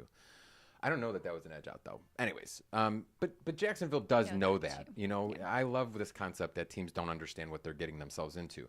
I think the time for Jacksonville is necessary right now for them to have a full game, both sides of the ball. So, like you said, since we don't fall into that trap where everyone falls asleep halfway through the game, then we're playing catch up or we're playing try and figure something out in an emergency mode.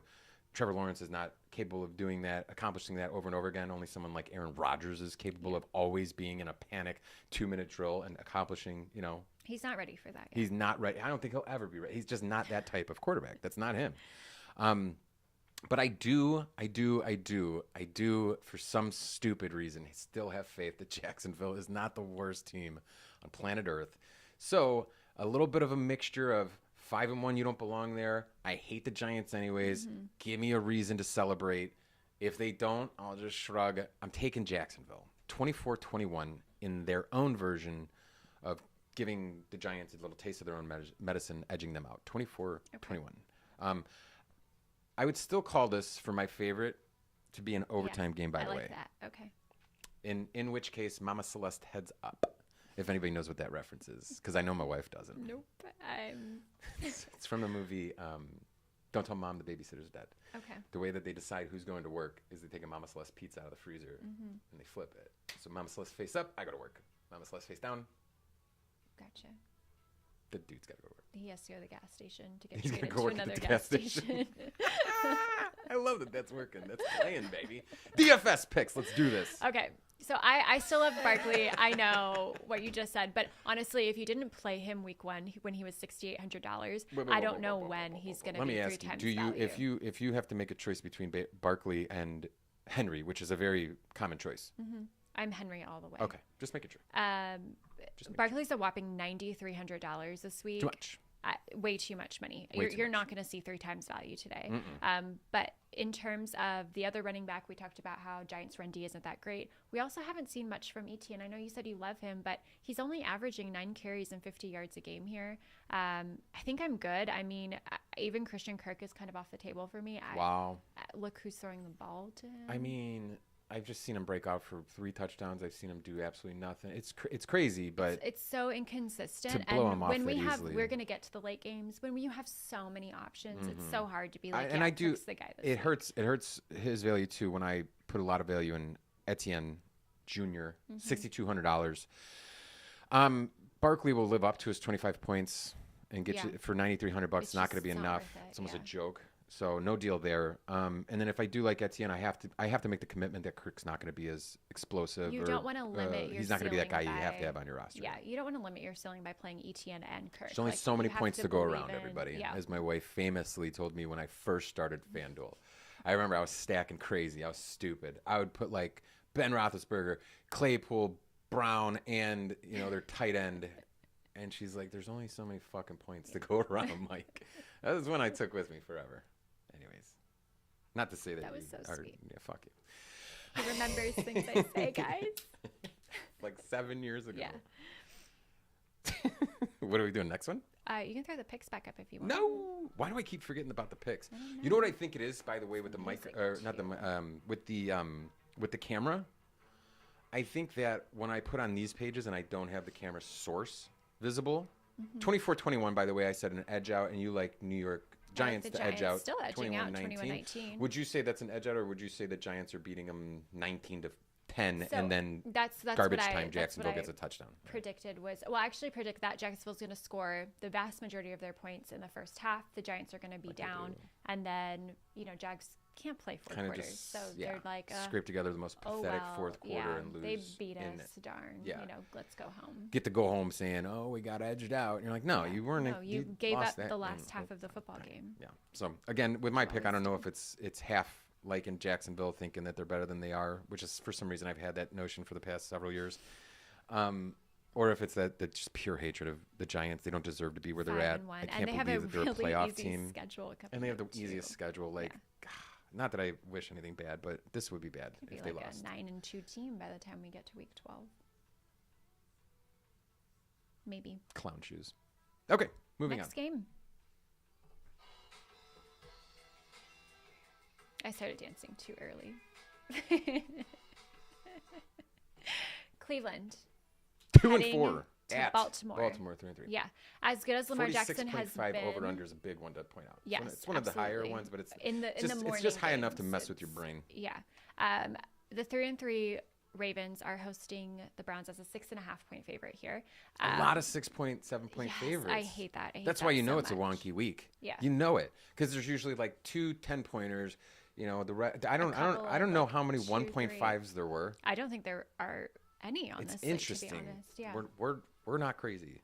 No, not at all.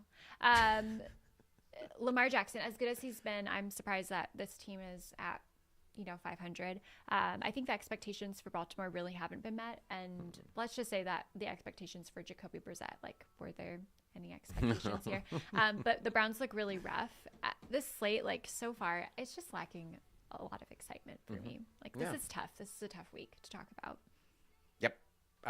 It's funny enough that you say that, lacking the excitement, because of any of the games that you could have shown me before the season, I would have easily said this one was one that I was looking forward to. But now I could go either way, and I'm not even looking forward to watching it. That's fine to say about Cleveland always, but the Ravens are typically a team that I love to watch. And why should I have any doubts they can't, win an easy one against the Browns? I mean, you're telling me, like, last week the Browns were demolished by the Patriots 15-38, but Baltimore lost to the Giants. Yeah. And the spread makes me a little nervous because Baltimore hasn't scored more than 20 points in the last 3 weeks. They have a lot of injuries mounting. The defense has performed better, which is traditionally, especially last season, we saw that secondary was terrible. I feel like they've been a little bit better. I mean, they even gave up 23 points to Buffalo, which in the grand scheme of things, like, that's not bad. But can they keep Unless Cleveland? Buffalo was only there to score 17, but yeah. Yeah. But can they keep the Browns to basically like 14-ish points here to cover that spread if they're not scoring more than 20? I'd say yes, but then I look at the Ravens and I say no way. Not possible. The Ravens are locked into this way of playing. This is from behind. Even in an instance where they have been ahead in games, they always seem to find themselves battling at the end of games, like the Miami game.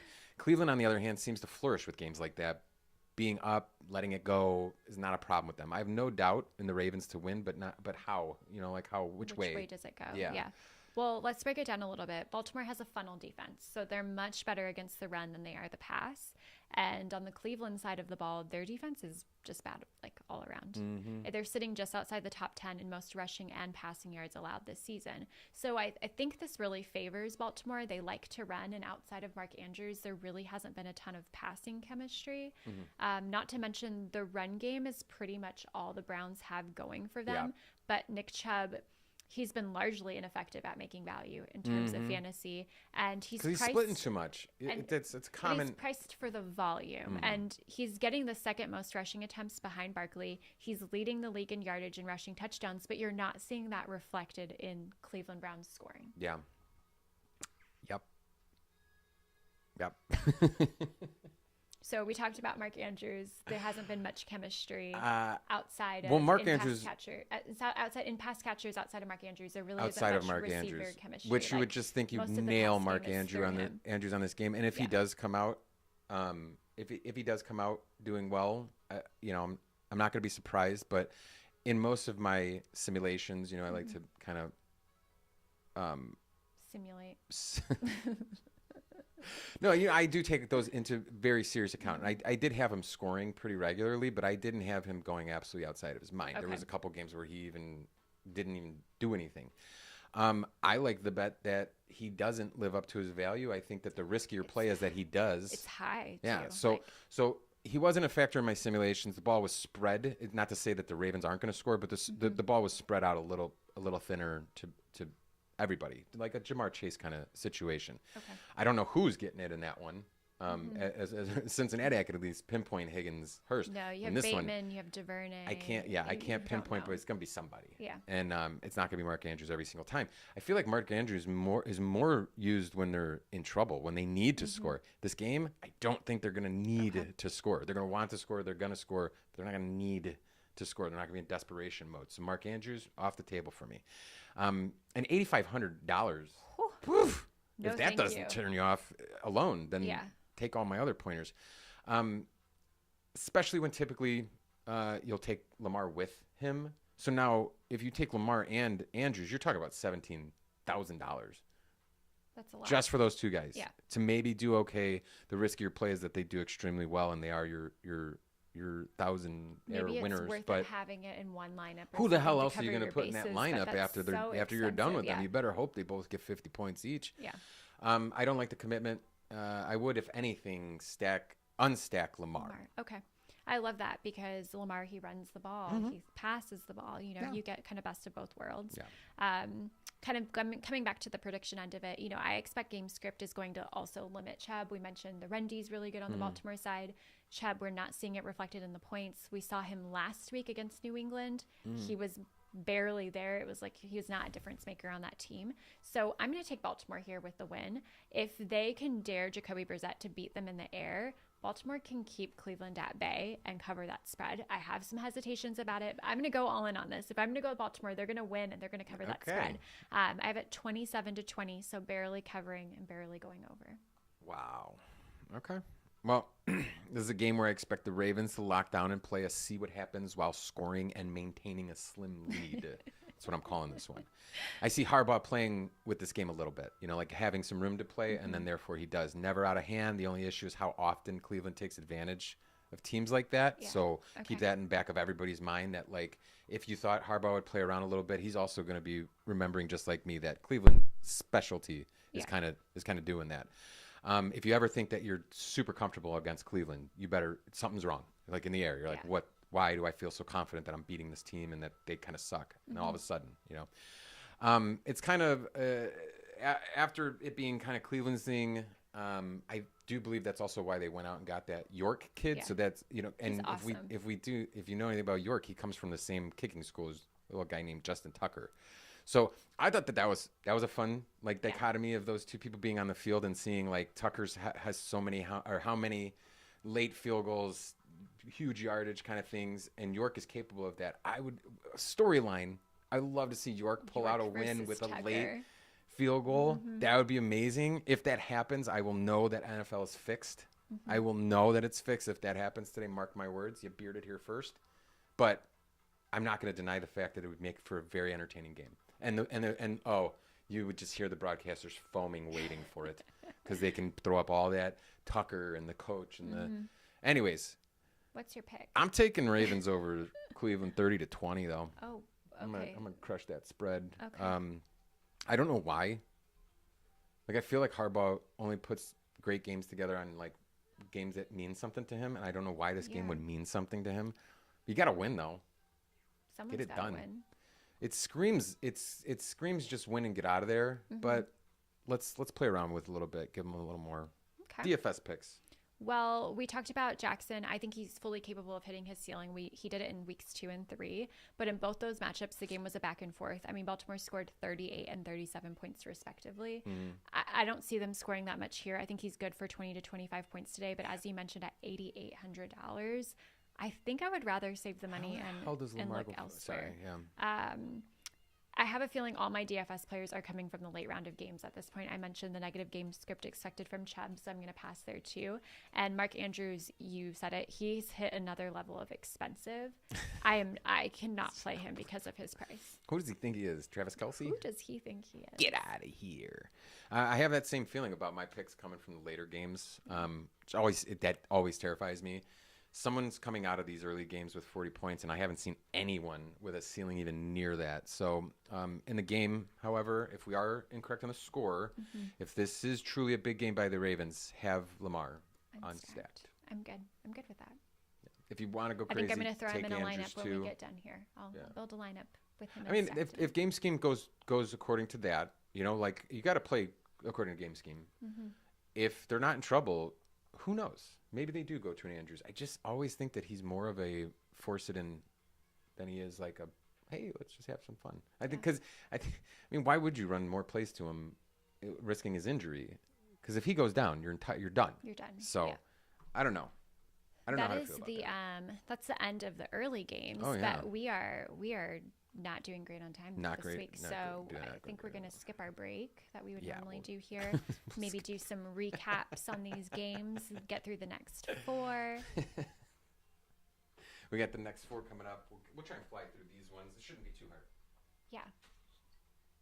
Let's do recap on week 7 picks, and I'll run through those really quickly here for the AM games. Oh yeah, we got to do we didn't even Yeah. do the week 7 recaps for everybody. Perfect. Guys, see So the recaps. there's a couple of games Mike and I definitely agree on: Bengals, Green Bay, Bucks, Ravens. But the Barely. other I still like ones, Atlanta. yeah, we're kind of all over the place here. So we're probably going to see a lot of greens on one side, a lot of reds on the other during the recap That's next not week. true. We could one off. That's not We true. could. That's not true. It's so true. It's not true. Okay.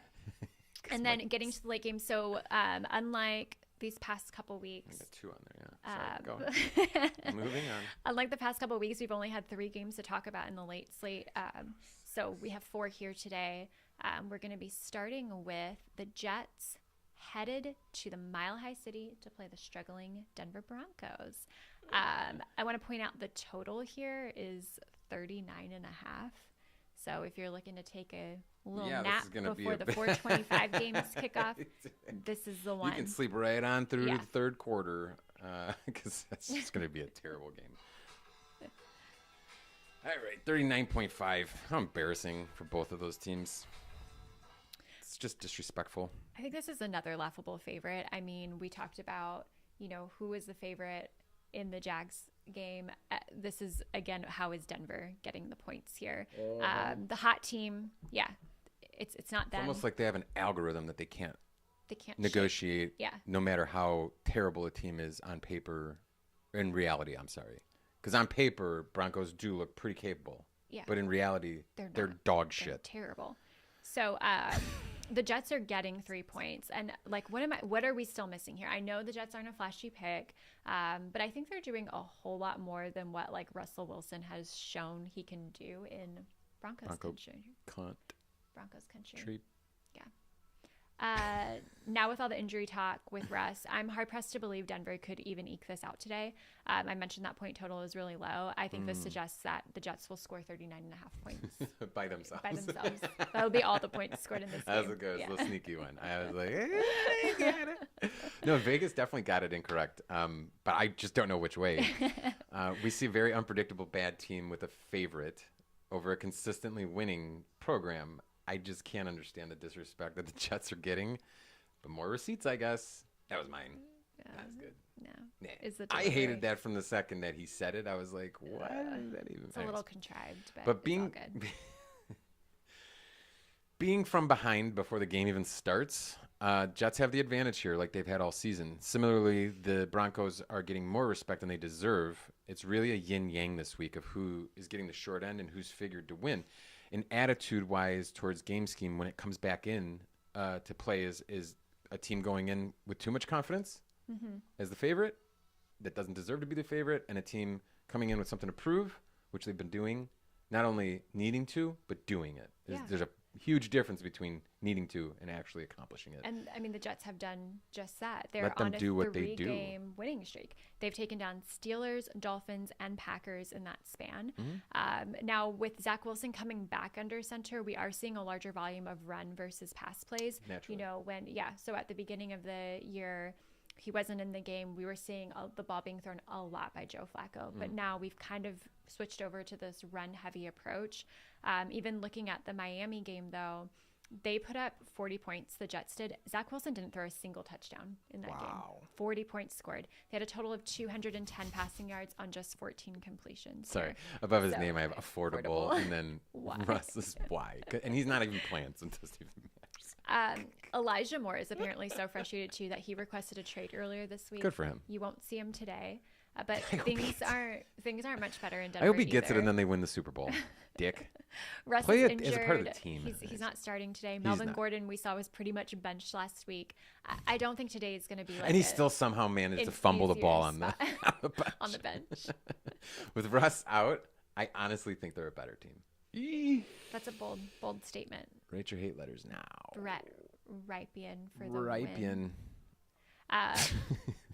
Another cool Jets stat here. I don't know what we were thinking doing this, but the Jets are undefeated on the road so far this season. Big stat. So you know I love home and away. Yeah. So they'll face the Denver defense. But you are talking about Mile High though.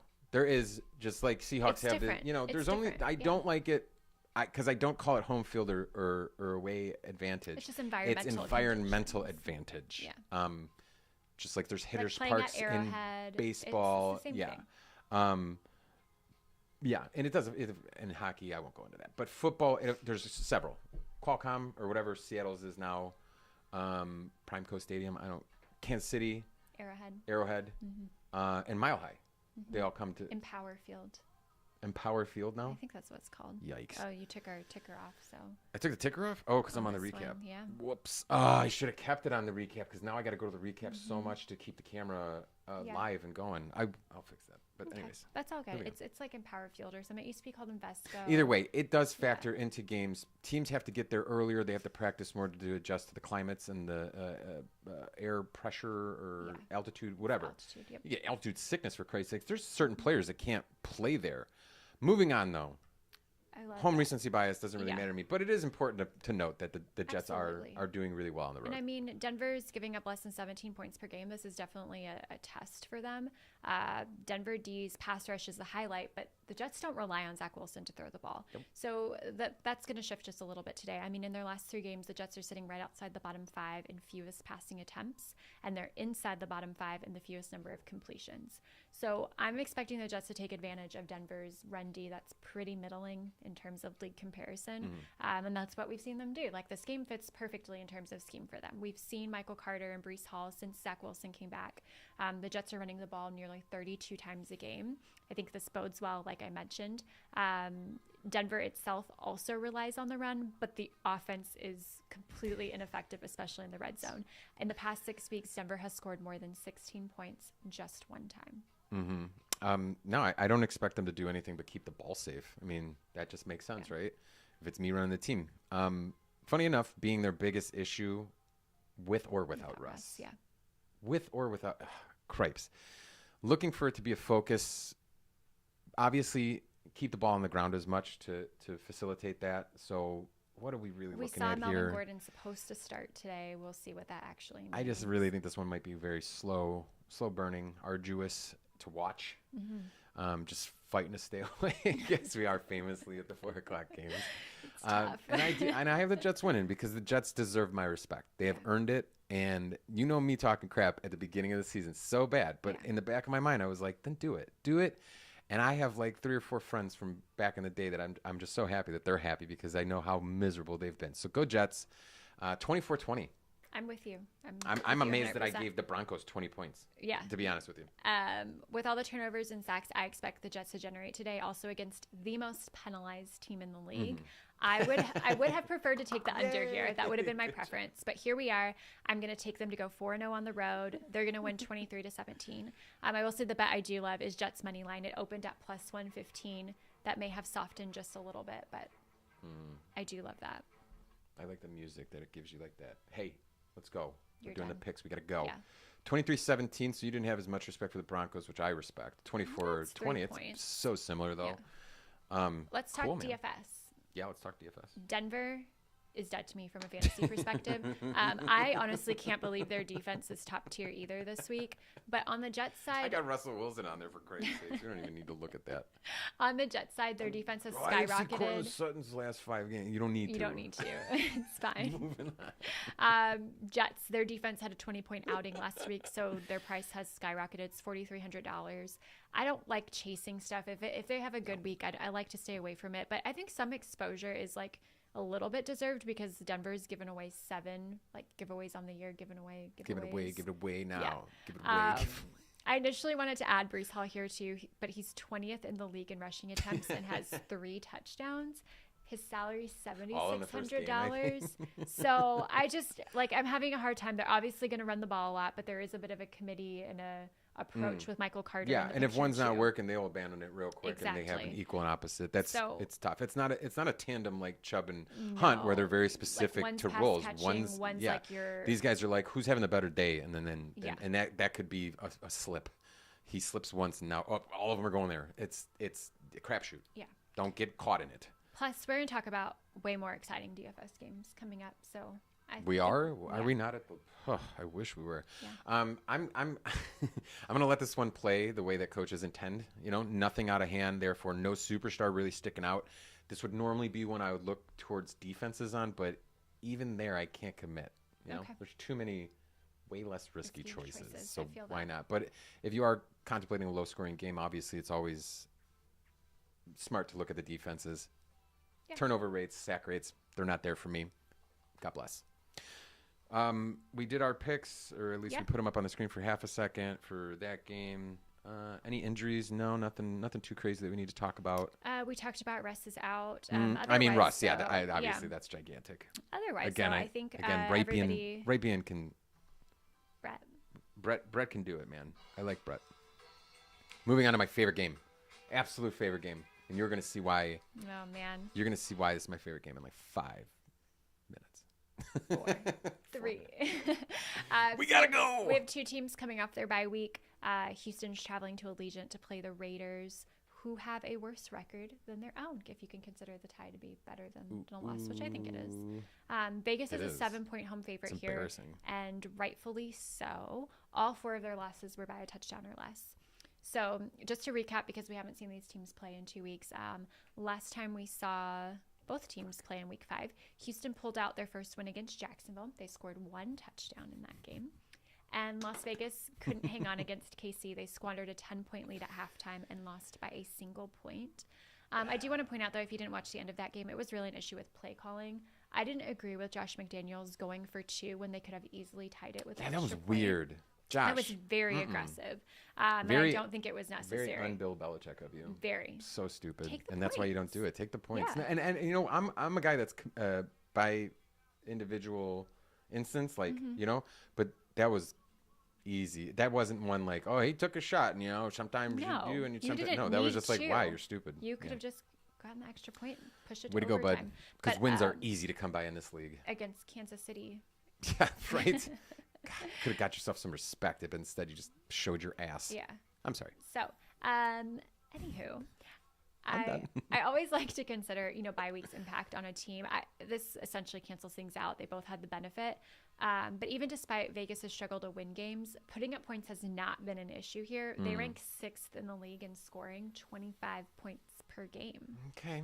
Yeah. Well, what a perfect game for any team to get their heads out of their asses. But this is the Raiders. So it's perfect, but does that mean that no. The Raiders that have been so overwhelmingly underwhelming. If I watch a guy get beat in the street, I don't go place bets on them to win the next fight. Outside my gas station that I work at. If I watch a guy get beat up, I'm not going to put money on him to go win the next fight. You know what I mean? But then steps in Houston, the equivalent of a one-legged man in an ass-kicking contest. Like that one. You've never heard that one growing up? Too young. That's a big one. I'm stealing that from like several movies. A one-legged man in an ass-kicking contest. Okay. It means you don't have really good odds. Yeah, I feel that. It's hard. Anywho, of course that's the one that would derail me. Yeah. I would love to pick anyone to put Las Vegas in their place as a mediocre team, because Las Vegas is still masquerading as a contender team, a team that can win any game that you put them on the field. Case in point, almost winning that Kansas City game. But in order to put them in their place, you just can't be Texas or Houston. You can't be the Texans. I don't see them doing it. I look further down the road for someone to smack Vegas. Vegas should win this game, but I got a surprise for you. I got a surprise for us, too.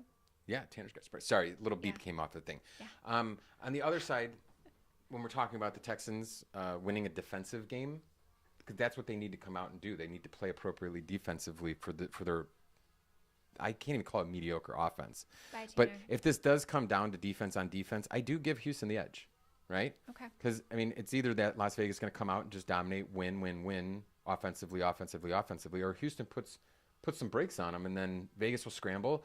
And now we're in a tight game, and it's anybody's, and Houston's kind of more used to this than the Raiders are. So I'm going to use that in my pick.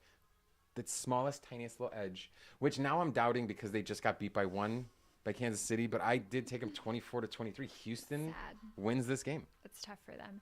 That would be incredible to see Vegas lose by 1 point to two different teams, two different opposite ends of the spectrum world teams.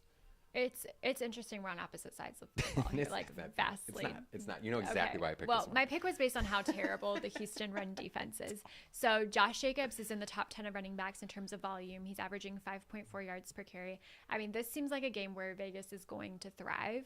Devontae Adams is also playing today despite rumors of a possible suspension. He had that little altercation. We'll talk about that. So Houston offense too. I mean, what do they have going for them? You have rookie Dameon Pierce, Brandon Cooks. Capable. I don't Capable. know. But what else? Like Capable. Vegas is sitting right outside the top 5 in fewest rushing yards allowed. So it seems like from that end the matchup set. And we have to talk about who's throwing the ball here. I mean, Davis Mills is under center. Relying on Houston pass catchers to pull out touchdowns, that would be foolish. Houston's averaging less than 2 touchdowns per game. And Mills isn't good for more than 1 in the pass. I couldn't agree more, but I do smell trap game. So go Texans, man. That's my basis. You are absolutely right about everything. Yeah. You're dead on. And if I'm a gambler right now with money that has to go on them, my balls are shrinking every time that you complete a sentence. But trap games are trap games for a reason. This is a trap game. Go Texans. Okay. I mean, for me, it seems like a no-brainer. I guess that's scary because we've seen like the sheer volume of upsets. Mm-hmm. That we've seen so far this season. But I'm still good for Vegas. They're going to take care of business today. I have them winning 27-14, covering that spread, but staying under. Oh, I got them covering the spread also, huh? What is that spread? That's a really good question. Really good question. It is 45.5. That's the total. The spread's Vegas. Oh, I'm sorry. The spread is 7. Yeah. The spread, I'm so sorry. Spread is 7, but that's what I meant. The over-under. Gotcha. Is 45.5. Just to see how Vegas feels if they were going to rob them like that 20-pointer last game or 40-pointer. Mm-hmm. Anyways. Let's talk about DFS really quickly. I mean, this is where the bulk of my players are coming from the last 3 games on the slate here. I feel like Josh Jacobs is practically a must play. He's even at $8,600. It's his highest salary on the season, but I'm expecting his ownership is going to be sky high. He's how much? He's $8,600. You're out of your no freaking mind, lady. Listen, you are out of your mind. No, I'm going to put up this one because I don't even want to be near you right now. You are nuts. Oh, that was. You are crazy. Deep. Jacobs. I'm not crazy. I hope he earns every single penny. That doesn't change the fact that guy is so inconsistent, and That's seeing him for a higher dollar amount scares the living out of you. Okay, well, I'm with the majority here because I bet you his ownership is going to be over 30% today. We'll see. As soon as games start, we'll see how owned he is in there. I do have some contrarian lineups without him, but if he makes value, you are going to need him and you're to picking win. Vegas to yeah. He's cleared 3 times value, pretty much 4 times in their last 2 games. Has he really? Yeah. The volume and red zone opportunities, they're totally there. I'm not a stats guy. Yeah. I'm all heart. Can you tell? I'm basing this off of 3 years of playing all that guy heart consistent. and stomach. Stomach's not great. I think if you want to stack, this is so expensive. Next week we'll push to 11 and we'll eat first. Yeah, no, that we should have done that today. Yeah. Anyways, Sugar gliders. This is a great, albeit expensive stack option with the addition of Devontae Adams. But we talked about earlier. There's only so many. There's only so many Josh Jacobs to go around. The same price tag as Devontae Adams. Well, listen to this. There is actually positive correlation between these 2 players. There better be. Strong positive correlation, meaning that when one does well, generally so does the other. And they've proven that in past matchups. Like traditional football that you just don't see anymore. So Darren Waller, he's also out with a hamstring injury. So we're going to expect some more targets to go around. He must have been dealing with that all season because he just had not seen that guy whatsoever. Hunter Renfrow is questionable, but he is expected to play. That's my eye on. I do. Guy. Yeah. So Adams is seeing over 10 targets, but it's it's the slot matchup. That's the one that they're going to exploit. And both Adams, both Renfro, even Matt Collins, if he plays, they all do line up some percentage in the slot. Whoever's getting the ball there that today, like they're going to have a field day. That's my bold prediction. Okay. Somebody's going to go off in that game, and you're going to want one of those receivers. I think it's Renfro. If someone does, I love it. I believe Renfro is. I think he's $5,700. I think he might be in my lineup. Yeah, $5,700 bucks. Awesome. All day. Mm-hmm. All day. Oh, I'm sorry. Yeah.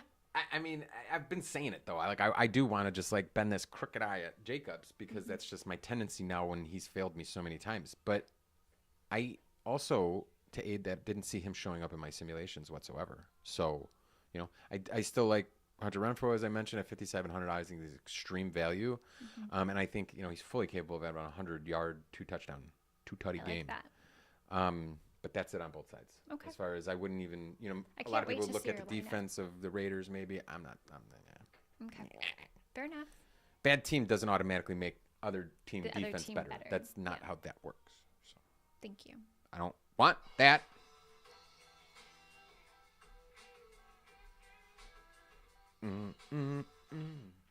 On to the game with the highest over-under on the slate Let me recap here. first.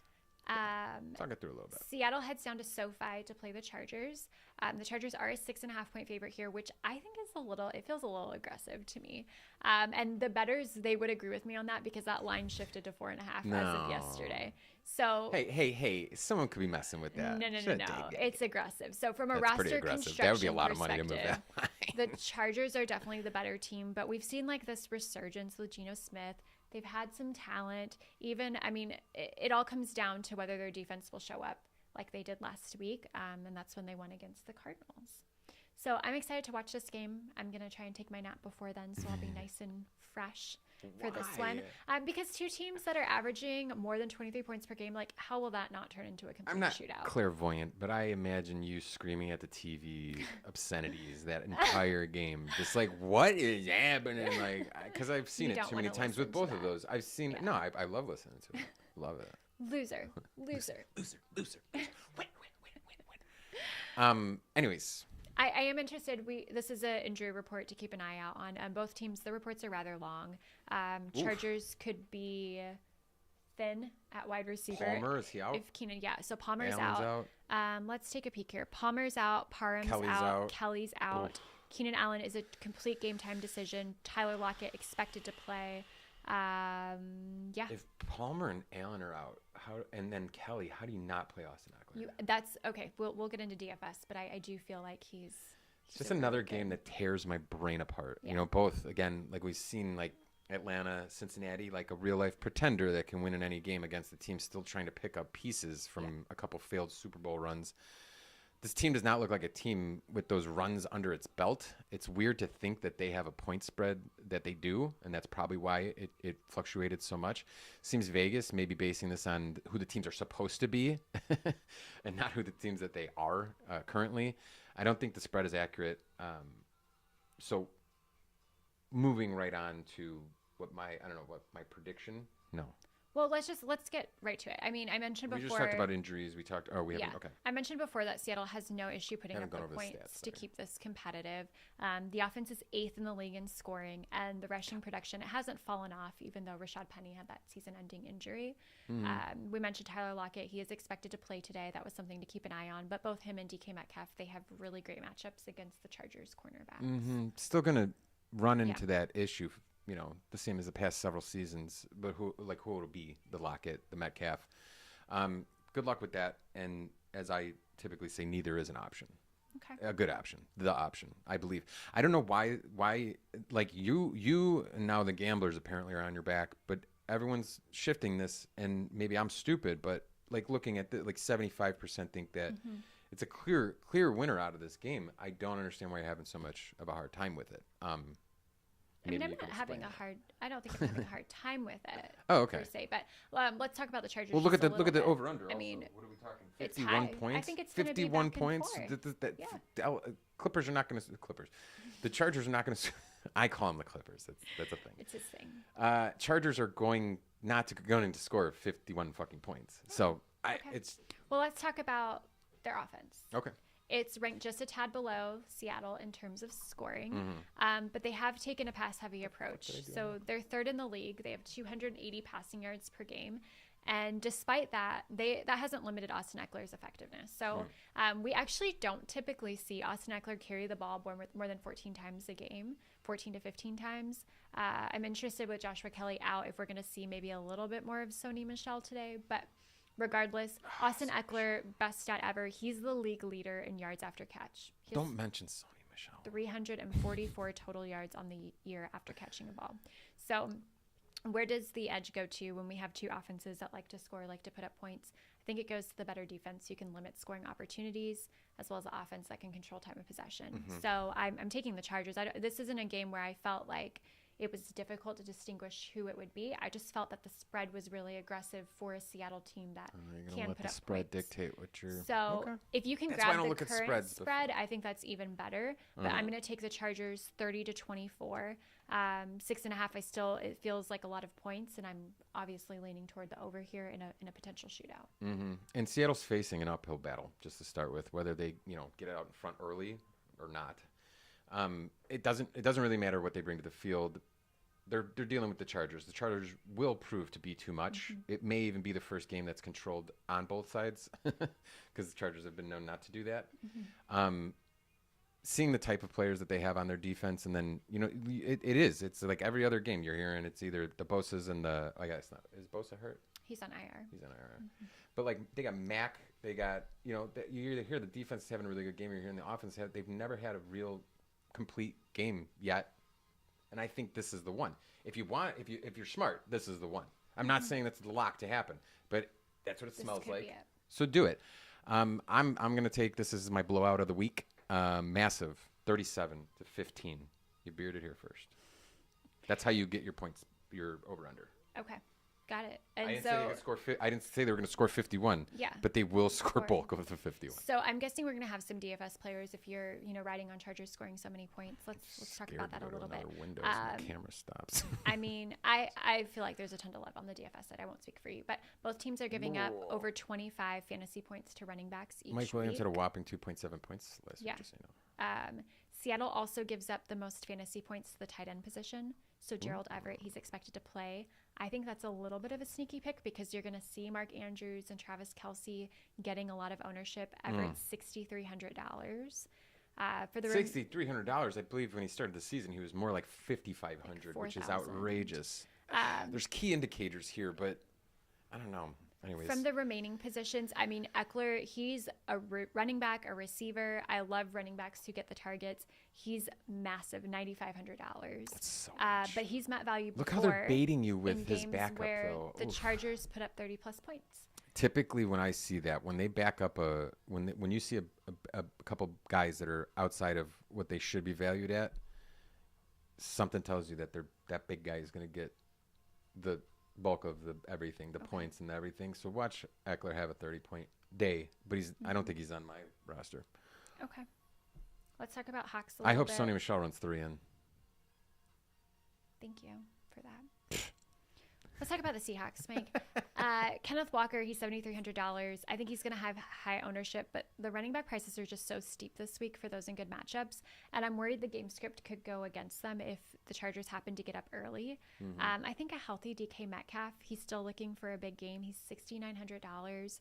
And with that predicted game flow, maybe this is another Geno Smith week. It could. Stop it. He's like on the millionaire, $6,800. on the 300,000 air. Him and DK trying to get it from behind, and then catch up from behind. If anybody get it from behind, yeah. Supposed to be family Texas friendly. cunt. Oh, I definitely put this not safe for Good. work. Fuck that. So, recapping our picks. You have a couple of things about DFS here too. Oh, do I? Shit. Yeah. Okay. We can skip through My it. bad. We're so bad on time right now. Yeah. All I was saying is I go opposite. I don't like anybody. I like Eckler, but not for $9,500. He screams 100 yards, 2 tutties, but at $9,500, that's pretty par for that score that you're going to take. You need 27 to 30 points. Lay off all. Clippers defense may be a play if you can't afford Tampa Bay. Okay. It's moving Last game. on.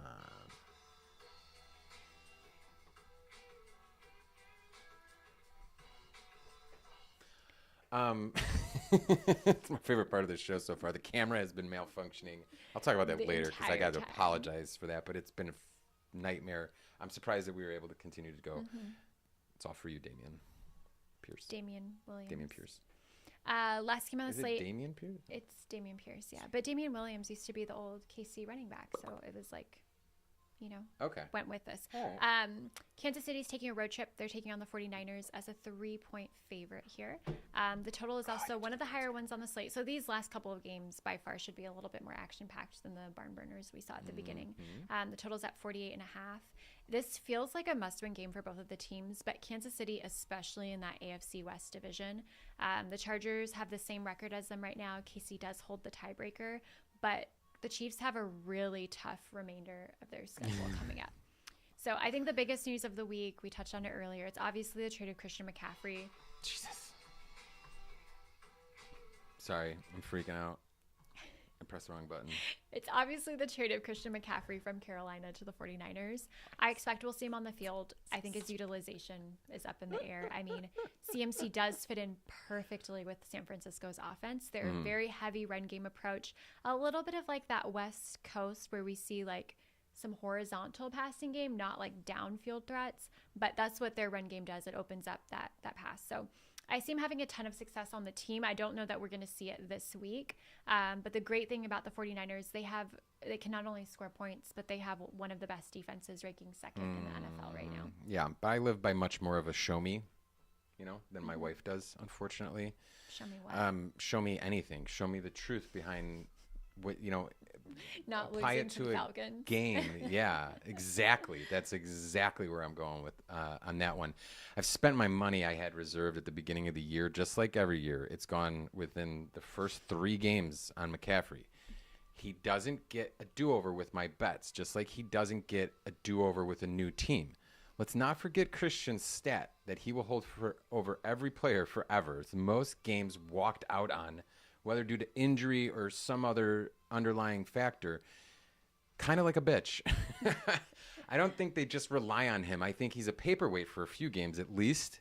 Get him worked into the process. You don't just throw him to the wolves. You don't just, just for fear of him not doing well and looking like shit. Rapport. You got to develop rapport, just like at a gas station. You can't just walk in there and be like, yo, I'm the candy bar master. Everybody listen to me.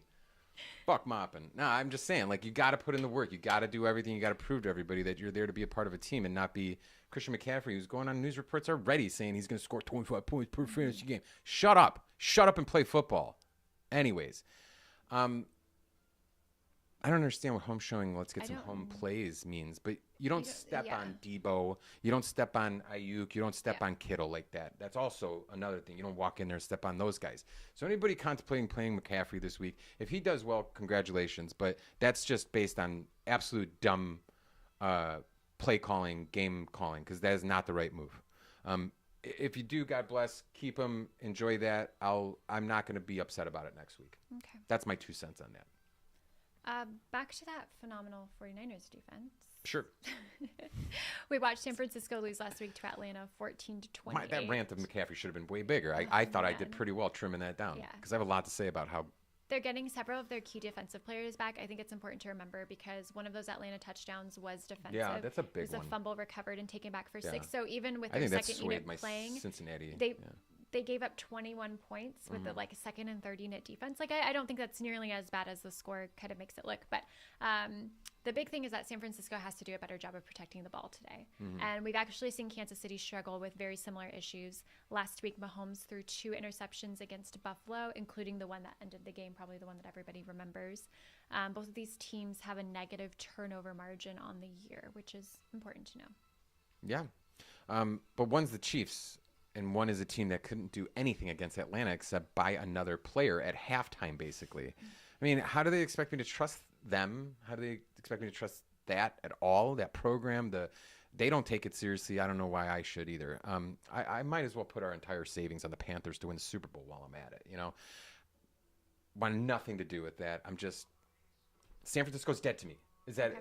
Can I That's just say fair. that, and That's then should I absolutely have to very fair. elaborate on how No, you don't. embarrassed I am And over what they made me look like last no, week? because I struggled with this game too, because San Francisco, they've had early success running the ball. My issue with San Francisco, I love Jimmy G. I'm going to throw that out there. I'll wear my Let's Ride Baby Jimmy G shirt in a couple weeks, but he can't be relied upon to consistently throw the football.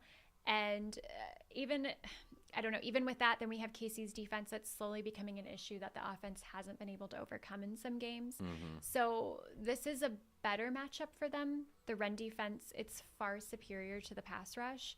And Mahomes has the ability to extend plays.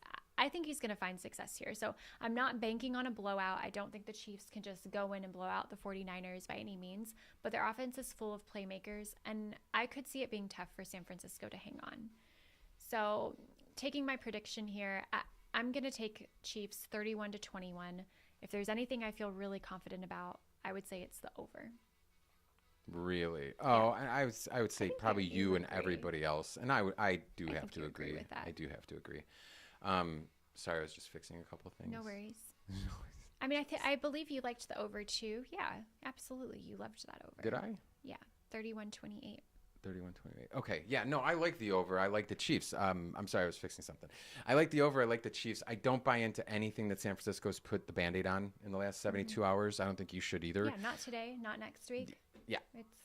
We're cool with San that. Francisco will get a lot back this week in defense, but again, we're talking about the Chiefs. It's just not a good place to be working out issues right now. Yeah. I don't feel good about it. Well, let's take this over to DFS. CMC still Well, $8,700. we'll put our picks up real quick. Sorry. Picks. Yes. Okay. So 31-28. I don't know why I gave so much respect over to San Francisco.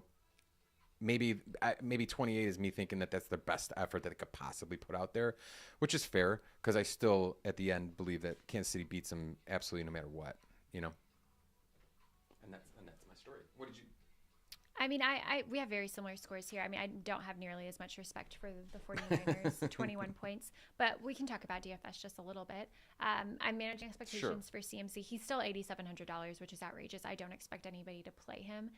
He's not going to participate in the full offense. And if you want to be smart, you want to put him in a lineup in case he makes a splash in his debut, have at it, but don't be surprised when he puts up like 5 points today. Kelsey at 8,300, Debo 77. Patrick Mahomes at 85. I think traditionally teams have to start passing to keep up with Kansas City as well.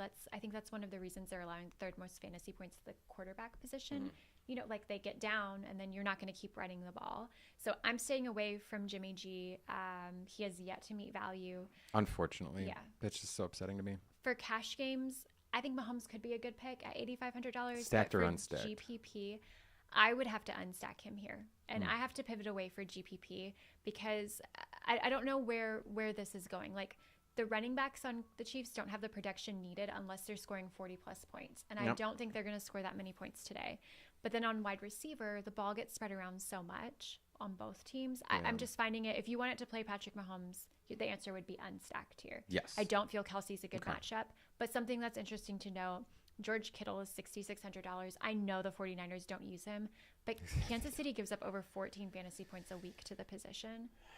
I think it's just between him and Gerald Everett. I think it's nice to have two lower cost options. If you're going to take a tight end and it's not it's not Andrews or Kelsey, it has to be someone down in the 5,000s. Okay, I just so cannot when we get to lineups, we can talk about it. I don't care what Kansas City Cameron gives Brate's away. not expected Kansas to City's play. also aware of what they give away too.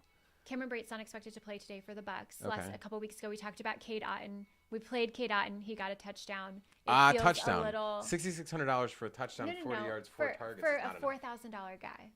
A couple weeks ago. Fair. Okay. Also, something to think about, maybe Foster Moreau, who's the backup for Darren Waller on the Raiders. I think that's, if you're looking for those sub guys. But it's thin at tight end this week. No. Who would you take from this game? I do have an eye on Edwards-Helaire at $6,700. What? At $6,700, and seeing that he's been capable of punching in, seeing that they got to get the guy some more work, and this might be a perfect opportunity for it. It's a small ball game, I think. He'll be pivotal in chewing up in chewing up clock. But he's also going to be successful on the ground. So why stop there? Why, if he's taken off a minute of the clock every single time the guy runs, and he's getting good chunk yardage, which I believe can happen. Let him score some touchdowns too. Could easily get 2 touchdowns, 100 yards. Why not? Why not laugh?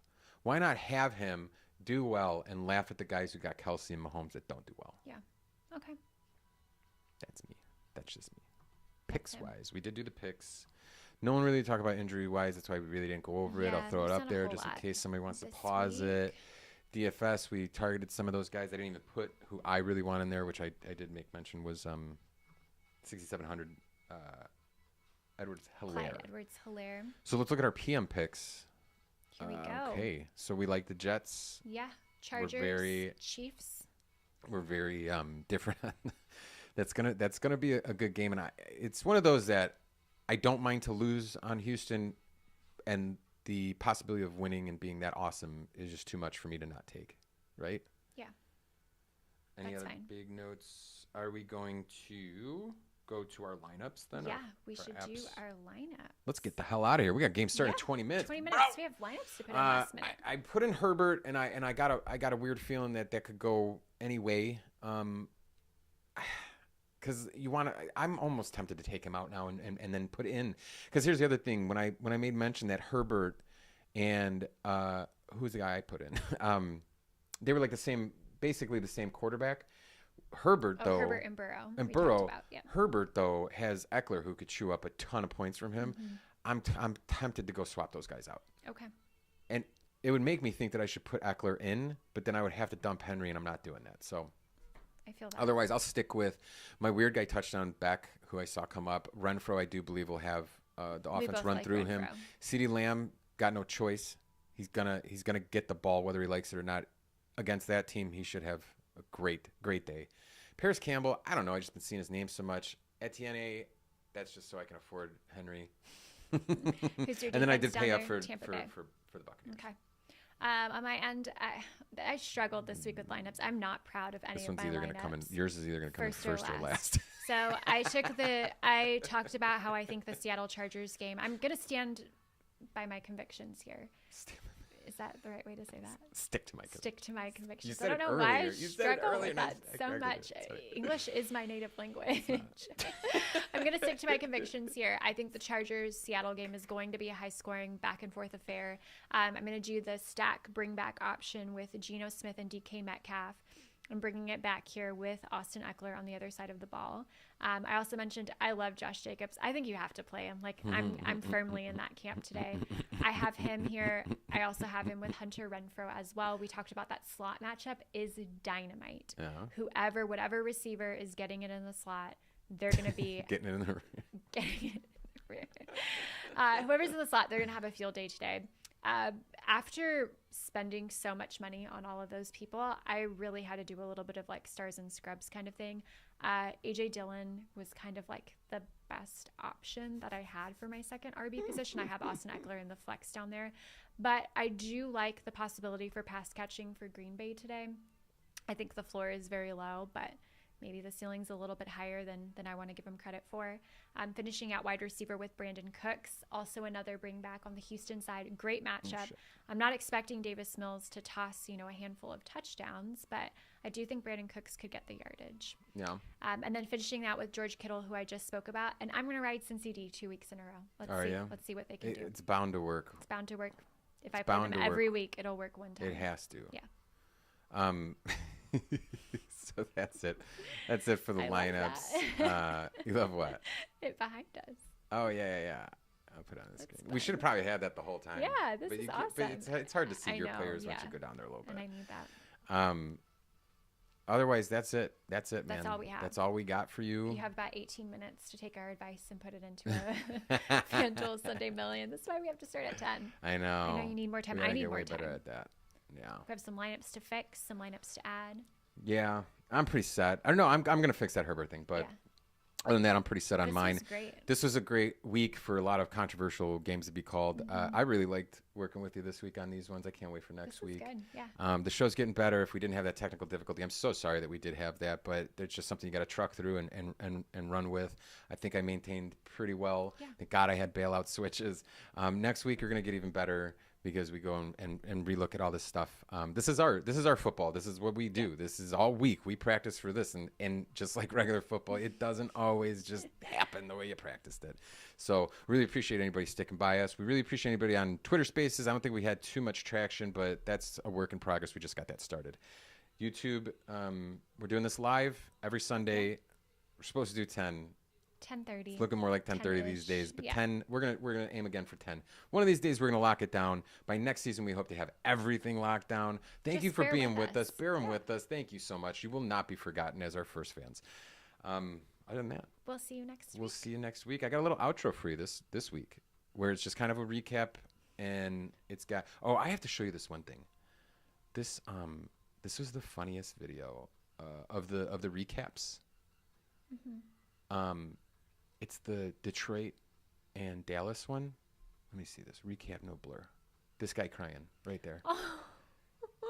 Hold on, let me do it again. I had to watch this guy like 15 times. Look at him. Oh my gosh, he is the That's saddest heartbreaking. person. I had to show that again. But otherwise, turn up the music a little bit. You can get a little sneak peek of our picks again. I don't think I put the lineups on there in the slideshow. Next time I will. But this is just an outro for them to see. And I also did put some. Still from last week. What was My it still? mouth open. Oh, I just thought that was a funny picture. Thanks. See, look, executive producers. You like that? This is not Alina approved.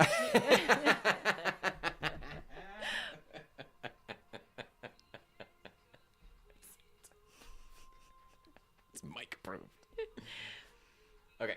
Anyways, watch that for a little bit. You could see the recap on all of the over-unders and your moneyline stuff. We're not in it, so I'm even going to turn our microphones off. But we'll see you later, guys. Thank you so much for stopping by.